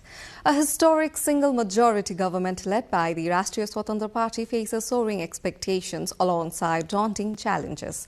Tasked with tackling systematic corruption and reshaping Nepal's economic and foreign policy direction, the administration must deliver swift and visible reforms. Our teammate Sabika Shrestha brings more. Days ahead from assuming power, the RSP's first single-majority government carries the weight of a movement defined by a new generation. Experts suggest the incoming administration faces a dual challenge: eradicating systemic corruption while navigating a complex overhaul of the nation's economic and foreign policy framework. Following the decisive March 5 parliamentary elections, the Rashtriya Swatantra Party (RSP), now controlling 66% of the House, is under immense pressure to honor the Gen Z mandate. Experts argue that maintaining this stability may require bold constitutional amendments to institutionalize reform and root out corruption. Political analyst Arun Subedi emphasizes the administration's success hinges on two pillars: radical economic transformation and a sophisticated recalibration of Nepal's diplomatic and foreign policy frameworks to drive national development. संविधान संशोधन अपरिहार्य छ। आर्थिक रूपान्तरणका लागि आर्थिक नीति र विधि pro private र pro growth रूपमा चाहिँ मतलब अब लिबरलाइजेसनको दोस्रो अध्याय उहाँहरूलाई सुरु गर्न अनिवार्य छ। नेपालको परराष्ट्र नीतिलाई नेपालको राष्ट्रिय हितमा केन्द्रित गरेर अगाडि बढाउन र चाहिँ पुनर्परिभाषित गर्न जरुरी छ। यी तीनटा एजेन्डामा उहाँहरू अपेक्षित रूपमा प्रवेश गर्न सक्नु भएन भने एउटा नजिर यसपालिको असंगठित विद्रोहले स्थापित गरेका छ प्रधानमन्त्रीले मध्यावधि गराएनन् भने पनि सडकले हस्तक्षेप गरेर मध्यावधि निर्वाचन गराउन सक्छ। Some have assessed that even if the government and parliament change, it could be challenging to work if there is no change in personnel management bureaucracy. They have suggested that since Nepal has capable and knowledgeable employees, work can be made easier by mobilizing them according to the constitution and the law. जसम्म ब्युरोक्रेसीलाई ठिक ढङ्गले राजनीतिक नेतृत्वले परिचालन गर्न सकेन भन्छु म चाहिँ, किनभने ब्युरोक्रेसीले सहयोग गरेन त्यसकारण हामीले गर्न सकिनौं भन्न पाइदैन। ब्युरोक्रेसीलाई ठिक ढङ्गले संविधान र कानुन बमोजिम परिचालन गर्न सक्नुपर्छ। सँगसँगै हाम्रो ब्युरोक्रेसी को क्षमता पनि छ, राज्यको लगानीबाट अनुभव ज्ञान हासिल गरेको पनि छन्। अनुभव र ज्ञान हासिल गरेका ब्युरोक्राट्सहरू सरकारलाई थोरै समय दिने, बाहिर कन्सल्टेन्सी धेरै गर्ने, आफ्नो व्यक्तिगत उन्नयनका निम्ति धेरै गर्ने, राज्यका निम्ति कम गर्ने जुन अहिलेसम्मको टेन्डेन्सी छ त्यसलाई चाहिँ करेक्सन गर्न सक्छ। In Nepal, the Nepali Congress had formed governments based on a single majority in 1991 and 1999, but since then, no single party had been able to bring a single majority. Due to this, consensus governments had been formed since 2008. However, public expectations are very high for the RSP, which is preparing to form a government based on a single majority for the first time. Adding to this, newly elected Member of Parliament Anushka Shrestha said the focus will be as mandated by the manifesto of the party. She emphasized that women's issues, promotion of local products in the global market, and addressing youth agendas will be key priorities. She also criticized previous leadership, stating that all leaders had not worked properly in the past. If we see some of the activities that have been done in the past parliament by people aged older, that might be considered a lot more immature than what we can expect. So I think the level of patience, persistence, maturity that various young people have shown in recent times is actually enough to build the confidence that, yeah, we'll do a good job. What I feel fresh people such as myself will bring to the table is a very pragmatic approach. The basics has to be women's rights. I often say just because we've talked about it a lot does not mean we've fixed it, and recent incidents are very, very much evident that the laws out there to protect women is not enough, so that will definitely be a priority. And while I might be one person out there, I'm very mindful to represent all the 59 communities, including all the 5 categories. To address these expectations, it is said that RSP is preparing to make its work more effective by amending the constitution based on necessity. Sabika Shrestha with camera person Rasila Shrestha reporting for NTV World. In this context, we asked the public what should be the top priorities of the new government. Let's have a look at what they say. Skill म्यान पावरहरू हुनु पर्यो। अहिलेको young जेनेरेसनहरूलाई यसो अपरोड जानको लागि बन्द होस् अथवा अलिक कम होस्, त्यसको लागि अब वर्क गर्नु पर्यो अहिलेको नयाँ गभर्नमेन्टले। पुरानो सरकारभन्दा चाहिँ अब नयाँ आउने सरकारले चाहिँ इम्प्लोइमेन्टहरुमा अनि हाम्रो अब एजुकेसनहरुमा पनि राम्रो गर्नु पर्यो। केवल बलात्कारहरूलाई फाँसीको सजाय नदिनेवाला एउटा चाहिँ नराम्रो मतलब नियमै छैन भनौं न, त्यो चाहिँ आउनुपर्छ जस्तै लाग्छ। अहिले यो रेपको केसहरु पनि धेरै बढिरहेको छ हुँदाखेरि चाहिँ एउटा स्ट्रङ केही रेस्ट्रिक्सनहरु केही हुँदाखेरि चाहिँ यो अलि कम हुन्छ के भन्ने आशा छ। नयाँ गभर्नमेन्टमा चाहिँ हामीले के एक्सपेक्ट गरेको छौं भन्दाखेरि हामी जस्तै युथहरुलाई चाहिँ बाहिर विदेशहरु जान नपरोस्, यही अपर्चुनिटी ग्र्याब गर्न सजिलो होस्, भनौं न रुल्स रेगुलेसन सबैलाई समान होस्। मधेस धेरै पिछडेको छ, अब बालन सरकार प्रधानमन्त्री भएपछि राम्रै निकास गर्छ, जनतालाई गर्छ। हामीलाई त्यसको लागि धेरै खुसी पनि छु। मलाई लाग्छ कि करप्सनको लागि चाहिँ अलि राम्रो केही रुल्सहरु हुनुपर्छ। अब नर्मली चाहिँ करप्सन एकदमै धेरै छ के नेपालमा चाहिँ, नर्मली हुने कामलाई पनि एकदमै धेरै पैसा लगाउने अनि माथिदेखि तलसम्म सबैले पैसा खुलाउने के, यो चाहिँ बन्द गराउनु पर्यो। जति लाग्छ त्यति हुन पर्यो, अनि त्यो गरेको उसको चाहिँ एउटा प्रुफ हुनु पर्यो। यतिकै सबै कुराहरु चाहिँ हुनु भएन। अब आउने सरकार चाहिँ देशको लागि काम गर्ने, जनताको लागि काम गर्ने, युवाको लागि काम गर्ने, व्यापारीको लागि काम गर्ने, निमोखाको लागि काम गर्ने, गरिबको लागि काम, सर्वहाराको लागि काम गर्ने सरकार हुनुपर्छ।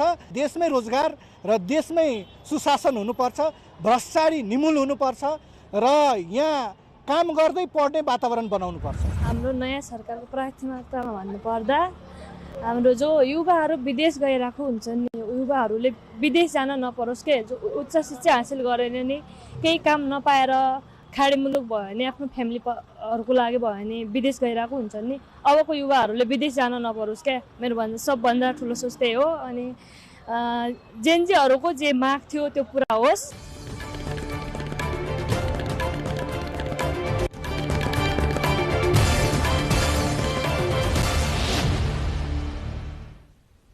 That brings us the close of our issue of the day. On to the next segment now.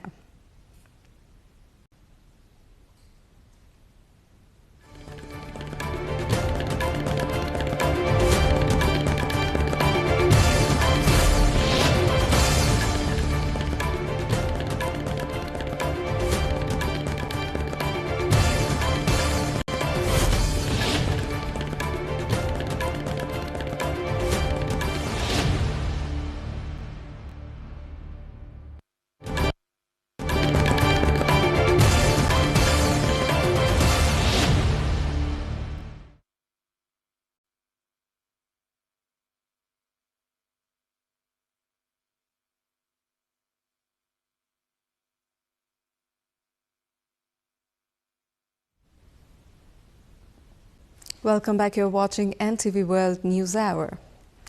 It's time for our cover story segment. Dedicated NRNA desk unveiled at Tribhuvan International Airport, a landmark step to honor diaspora ties and boost Nepal's global reach. We will look into our cover story segment right after this break. In a significant move to streamline travel for the global Nepali diaspora, the government of Nepal has officially established dedicated immigration desk at TIA.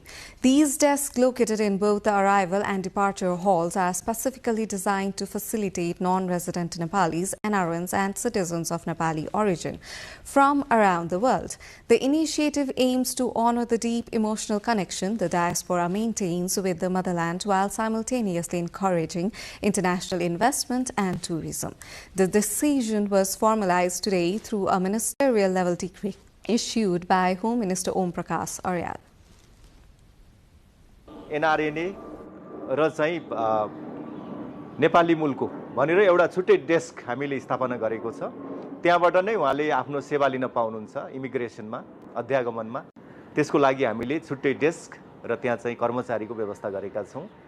र यसले संसारभरि रहनुभएका गैर आवासीय नेपाली र नेपाली मूलका व्यक्तिहरूको लागि भावनात्मक रूपमा जोड्ने काम गर्छ। यसले नेपालमा आउँदाखेरि उहाँहरूलाई एउटा अपनत्व महसुस हुन्छ र यसले नेपालको राष्ट्रियताको जगेर्ना गर्छ भन्ने हामीले विश्वास लिएका छौं।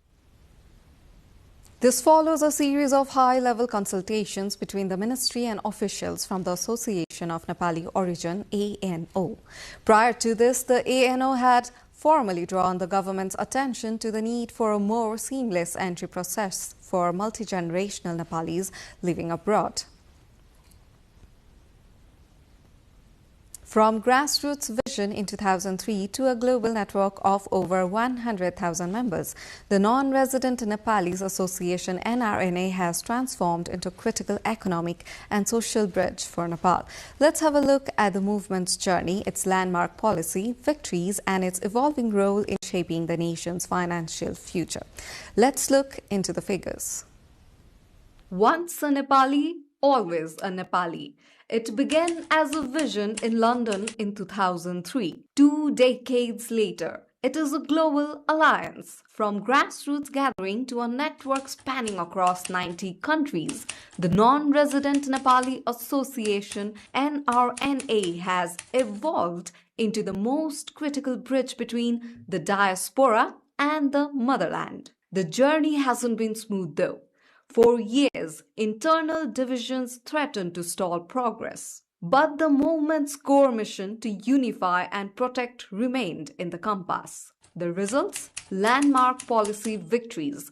NRN citizenship, a legal identity for Nepalis abroad, anchoring them to their roots. Voting rights, a possible historic win for civic inclusion as the issue remains at the table. Investment and remittance. The organization has actively facilitated remittances and foreign investment, bridging digital and geographical gaps. After years of fragmentation, the recent historic unity agreement has solidified a single legitimate and democratic structure. The NRNA is now poised to do what it was built for, serving as the ultimate advocate for the global Nepali community. NRNA, basically the organization of more established and long-term foreign residing Nepalis, has started bringing facilities investment in the country. With the launch of the 10 billion rupee Nepal Investment Fund, the diaspora is transitioning from senders of remittance to architects of industry, driving projects in hydropower, health, and education. As Nepal faces global economic headwinds, NRNA is no longer just an association. It is a strategic pillar for national prosperity.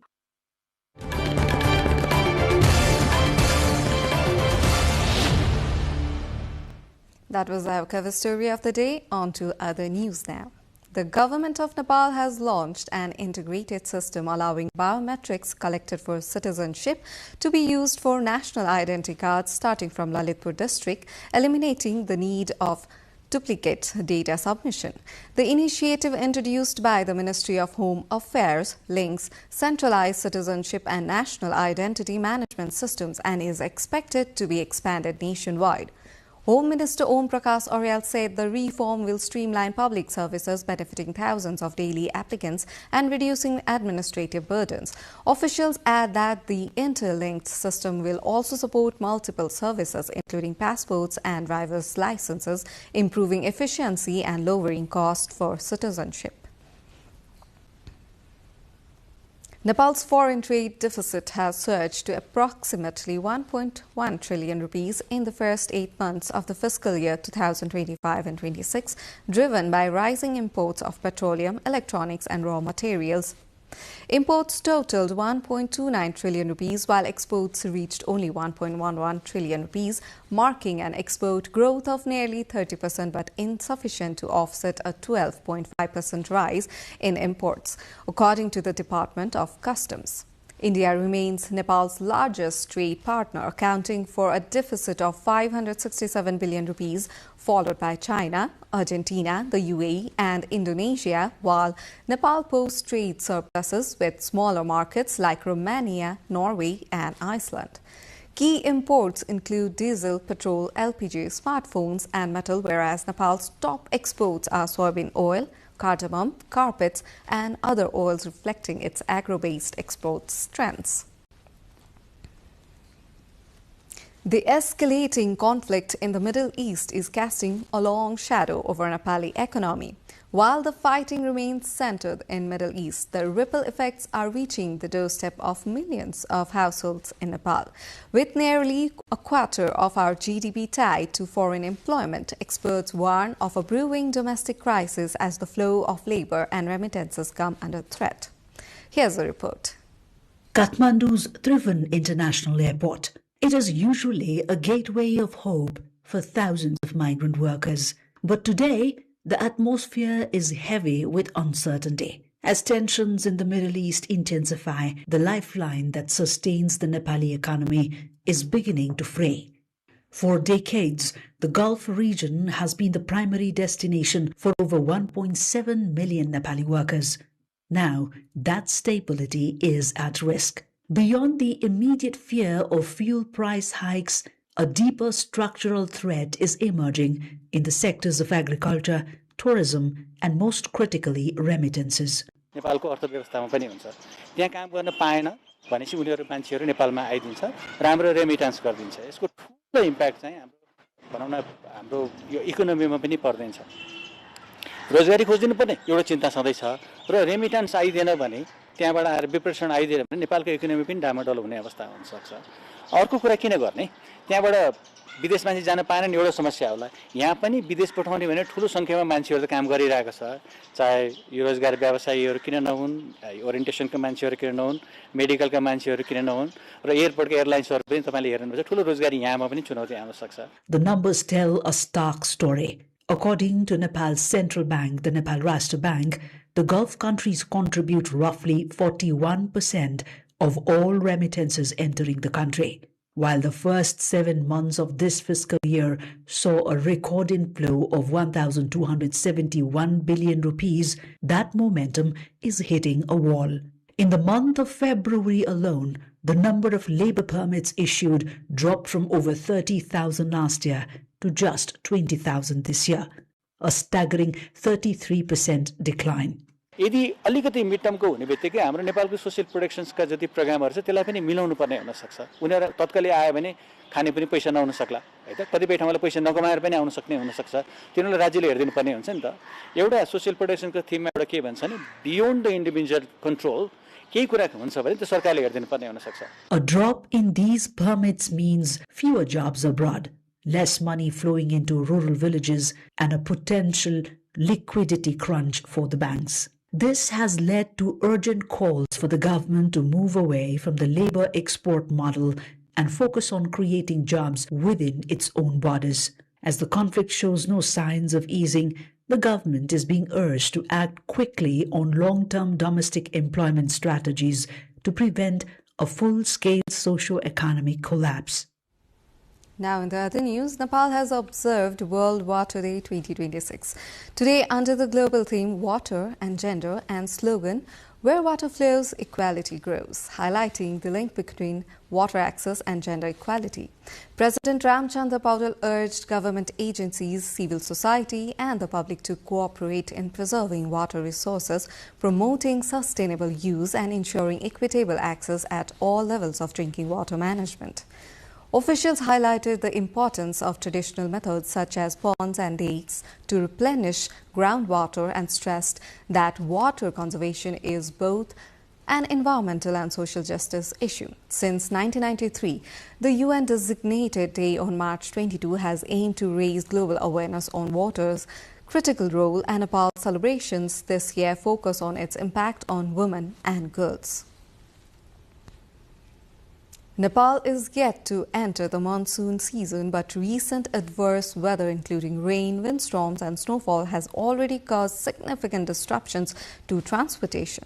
Following key highways were halted and numerous road sections faced damage. The Daune stretch of the east-west highway in particular was completely halted due to rain-induced mudslides. Under the construction, Daune section has now reopened after 3 days, but the situation highlights the alarming vulnerability of roads during the upcoming monsoon season. Our teammate Rojin arrived with our local correspondent Dhanu Bhushal takes deeper. हामी त यहाँ जाम परेर यहाँ 4 घण्टा भइसक्यो यहाँ बसेको, यहाँ भात पनि खान पाइएन, यो जंगलमा यस्तोमा बसिए हेर्नुस्। 11 बजेदेखि अहिले 1 बजे भन्छन् अनि Khan पाछैन। With the recent windstorm and pre-monsoon rainfall in Nepal, the under-construction Daune Road under the Narayankot Butol section was severely disrupted. The transport services were reopened Sunday afternoon after 2 days of disruption. However, concerns are rising as the country has yet to enter the full monsoon season, and even brief showers make travel risky on various routes across the country. Unlike last year, commuters now face dangerous conditions along damaged roads. Light rainfall quickly turns the road muddy and slippery, often leading to blockages. While most of the Narayankot Butol route remains relatively smooth, the Daune section continues to be particularly difficult to navigate. According to the District Traffic Police Office, the Daune section has been obstructed 37 times so far in the current fiscal year, causing travelers to India prolonged traffic congestion. Despite 7 years having passed since the road expansion project began, crossing this section remains a challenge. Passengers report that traveling the 14-kilometer streets can take several hours due to persistent traffic jam. The Daune section, previously a 2-lane road, is currently being upgraded to 3 lanes. पछिल्लो समयदेखि हामीले यो समस्या भोग्दै आइरहेका छौं। यो वर्ष अन्तिम समस्या हुन सक्छ। यो पानी परिसकेपछि यहाँको समस्या के भयो भने जस्तो 3 लेन मात्रै यो डिजाइनमा बनाउनु पर्ने छ। 3 लेन भनेको 12 मिटर चौडाइको हाराहारीमा हुन्छ। त्यसलाई आधामा काम गरेर आधामा गाडी चलाउनु पर्ने, अर्थात 6 मिटरमा काम गर्ने, 6 मिटर भन्दा कम भागमा चाहिँ गाडी चलाउनु पर्ने कारणले गर्दा दोहोरो गाडी हिँड्न चाहिँ अलिकति समस्या भइरहेको। Of the 40 kilometers in this section, 4 kilometers fall in the eastern portion, where around 800 meters of concrete paving work is still pending. Since construction started in 2018, the project has achieved 81% physical progress. The China State Engineering Corporation is failing to complete the work within the agreed deadline, resulting in 4 deadline extension. Rosina Rai with Thannu Busal from Navalparasi, reporting for NTV World. Nepal is set to launch a targeted human papillomavirus HPV vaccination campaign this week in 4 remote districts, Dolpa, Humla Jumla and Manang, after snowfall earlier this year disrupted nationwide efforts. The campaign aims to protect 6th grade students and out-of-school girls aged 10 to 14, continuing the government's national drive against cervical cancer. Earlier this year, more than 323,000 girls across 73 districts received the HPV vaccine, highlighting Nepal's commitment to preventive health care. Health authorities have trained local staff and prepared logistics to ensure the new campaign reaches these hard-to-access areas. Cervical cancer, largely caused by HPV infection, remains a leading health risk for women, making this vaccination effort a critical step in reducing disease burden in Nepal. In the Himalayan village of Lapchi with 26 households in Dolka, locals have started using iron spikes on doors, stairways and main entrances to keep bears from entering their homes. Residents say that when homes are unoccupied, bears often sneak in and cause damage, prompting the adoption of this traditional protective method. Due to the harsh winter, residents cannot stay in the village year-round and instead moving to Lumnang, another settlement in the same ward. During this time, bears frequently enter houses in Lapchi, damaging grains and other stored food. To prevent this, locals place homemade iron-spiked barriers known as fleck at the entrances of their homes. Residents report that bears are less aggressive when windows are securely closed and these iron-spiked barriers are in place. Most of the homes, rebuilt after 2015 earthquake, are low in height, making it easier for bears to enter. From mid-November to mid-April, the village is almost entirely empty, with residents returning only when necessary to tend to their store crops.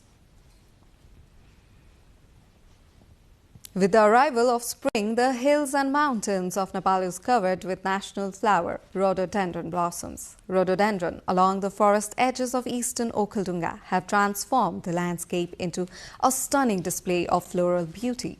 Todke and Siddhicharan municipalities, located at an altitude of about 2,200 meters above sea level, are now adorned with rhododendrons in full bloom.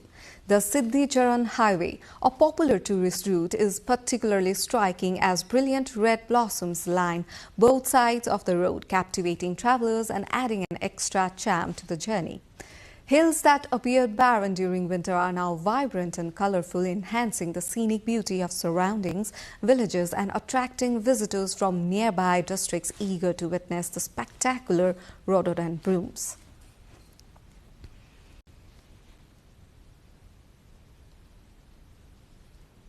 International updates lined up next, but before that, let's have a quick recap of our headlines. Nepali Congress Central Committee meeting rejects resignation of President Thapa, cites various reasons for his defeat in March 5 HR polls. RSP set to form Nepal's first single-party majority government in nearly 2 decades. Experts stress bureaucratic reform and policy reset as key to delivery. CIA files charges against former officials, including former tourism secretary and Chinese contractor, over $2.8 million USD misuse. Nepal sets up dedicated immigrants desk for NRN's move aims to ease travel, boost diaspora ties and investment. Iran warns of retaliation over Strait of Hormuz. US military claims Iranian missile threat has been degraded. And Nepal-Hong Kong friendly football match cancelled. ANFA NSC dispute obstructs match at Dasrat Stadium.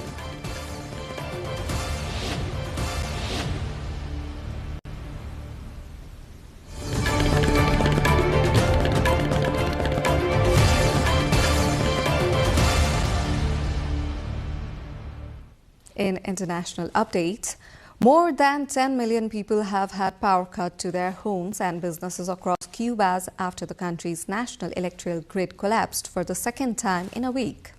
Cuba's grid operator UNE said it was gradually recovering electricity, prioritizing vital centers including hospitals and water systems.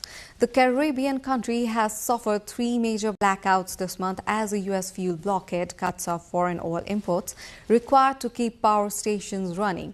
The American and Cuban governments have held initial phases of bilateral talks aimed at ending the crisis. Cuba's President Miguel Diaz-Canel has confirmed, although it is unclear how they are progressing.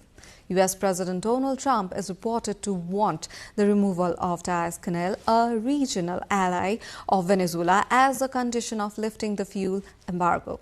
Italy is voting in a 2-day national referendum on sweeping judicial reforms proposed by Prime Minister Giorgia Meloni's government. It is a vote seen as a key test of public support for her administration. More than 46 million eligible voters have been called to cast ballots, with polling set to continue through Monday and results expected later in the day. The prolonged reforms already approved by Parliament seek to restructure the judicial system by separating the career paths of judges and public prosecutors and establishing new governing bodies for both.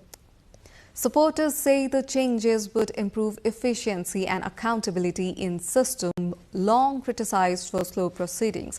However, opposition parties and legal experts warn the reforms could increase political influence over the judiciary and undermine its independence. The outcome is also viewed as a political barometer for Meloni's ruling coalition ahead of the next general election scheduled for 2027.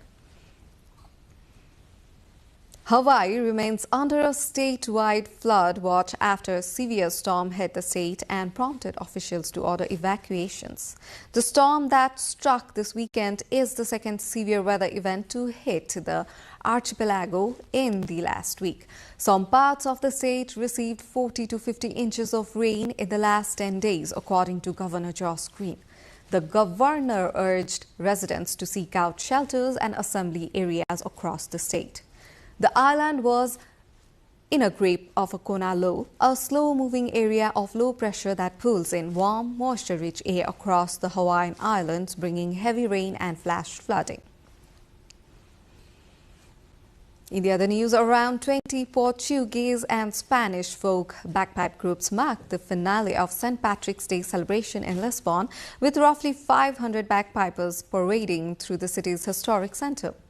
The procession drew thousands of spectators who gathered to enjoy the vibrant display of music and tradition. The bagpipe, an instrument of Celtic origin, is an important part of Iberian folk culture, especially in Galicia, Asturias, Leon in Spain and northern Portugal. The event highlighted the enduring cultural connections between Celtic traditions and the Iberian Peninsula, providing a festive end to the St. Patrick's Day festivities. A street within the Imperial Palace in central Tokyo has been opened to the public ahead of the cherry blossom season. About 100 cherry trees, including the Somei Yoshino variety and weeping cherry trees, line Inoue Street, which stretches for about 600 meters. The Imperial Household Agency says the Somei Yoshino cherry variety was at 10 to 30% of its full bloom as of Friday, while the early blooming Edogian and Koshinohigan varieties were at 50 to 70%. The agency says it expects the blossoms to reach their peak around the middle of next week. About 500 people, including families and foreign tourists, entered the palace after the Sakashita Mon Gate opened on Saturday. A woman in her 50s who came from Shataima Prefecture said they were there because the weather was good and it was a rare opportunity to enter a place they normally cannot. The street will be open to public through March 29. The two-day Complex Con has opened at Hong Kong's Asia World Expo, attracting large number of residents and tourists to one of Asia's growing pop culture events. A major highlight this year is a giant Labubu installation, along with exclusive merchandise ties to the popular designer toy brand. Visitors reported significant spending, with one tourist from Shenzhen saying he had already spent about $5,000 primarily on themed products. The event has gained attraction across Asia, attracting a broader regional audience and expanding the festive's international reach. Designers and exhibitors incorporated elements such as traditional concepts like Feng Shui into modern pop culture products, aiming to appeal to global consumers.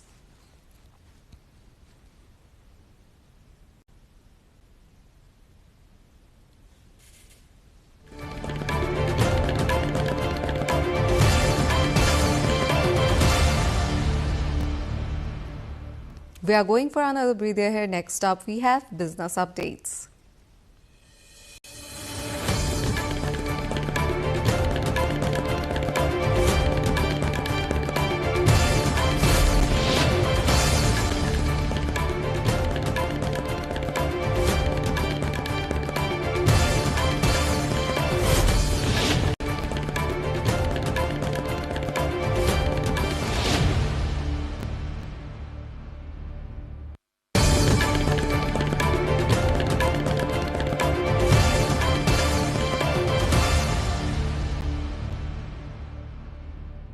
Gold price has declined by 12,500 rupees per tola in the Nepali market. According to the Federation of Nepal Gold and Silver Dealers Association, a tola of gold that is equivalent to 11.66 grams has been traded at 282,000 rupees today, down from 294,500 on Friday. Silver price has also dropped by 355 rupees per tola to be traded at 4,540 rupees.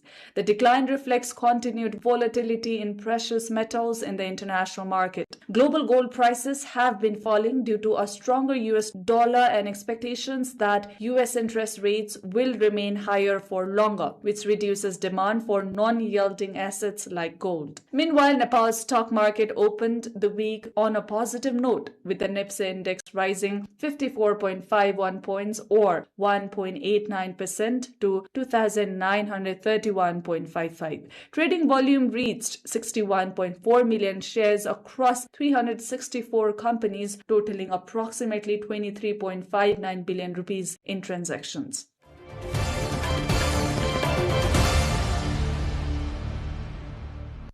Several airlines have announced reductions in scheduled flights as the ongoing conflict in the Middle East has driven up oil prices, which are posing a challenge to the global aviation industry. United Airlines CEO Scott Kirby announced the company will reduce its planned capacity by about 5% in the second and third quarters of 2026 to cope with soaring aviation fuel costs caused by high oil prices. The prices hold at current elevated levels. The company could face an extra $11 billion in annual fuel expenses. Air New Zealand has already implemented cuts, announcing it will reduce around 1,100 flights through early May 2026, equivalent to about 5% of its domestic and international scheduled services.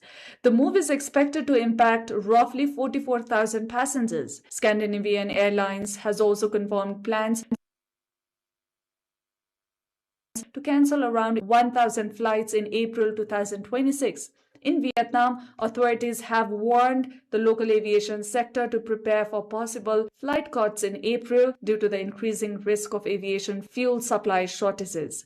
The fuel costs are one of the largest operating expenses for airlines. Recent market data shows benchmark prices jumping from the range of 85 to 90 US dollars per barrel to 150 to 200 US dollars per barrel in recent weeks. To offset pressures, several carriers, including Qantas, Air France KLM, and Air India, have implemented fare increases or higher fuel surcharges on various routes.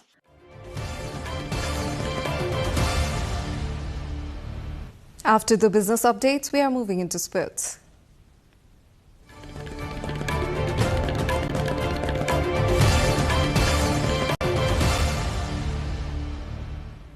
Chelsea head coach Liam Rosenor says he's hurting in his job, but the Blues boss after another loss, this time a 3-0 defeat at the hands of Everton in their Premier League match in Liverpool.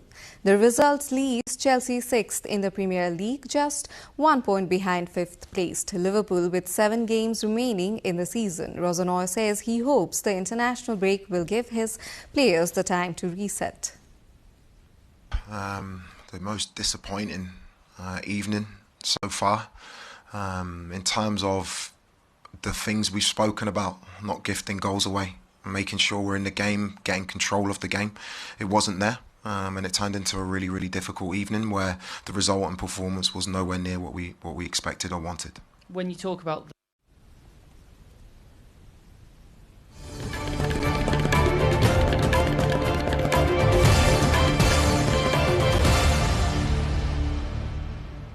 Now the weather updates, first from across Nepal and then the world.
This brings us to the end of this news bulletin, but before we wrap up, a reminder of the headlines.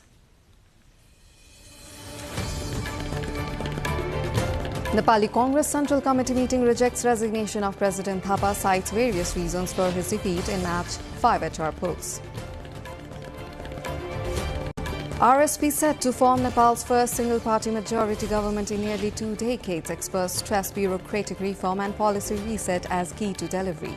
CIA files charges against former officials, including former tourism secretary and Chinese contractors, over $2.8 million USD misuse.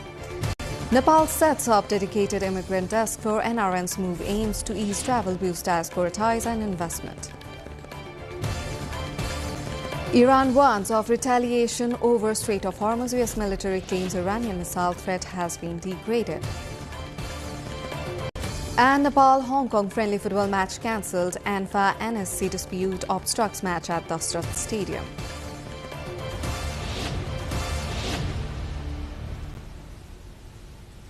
That's all for the moment here on NTV World News Hour. I'm Suveksha Rajak and thank you for staying with us. Good night.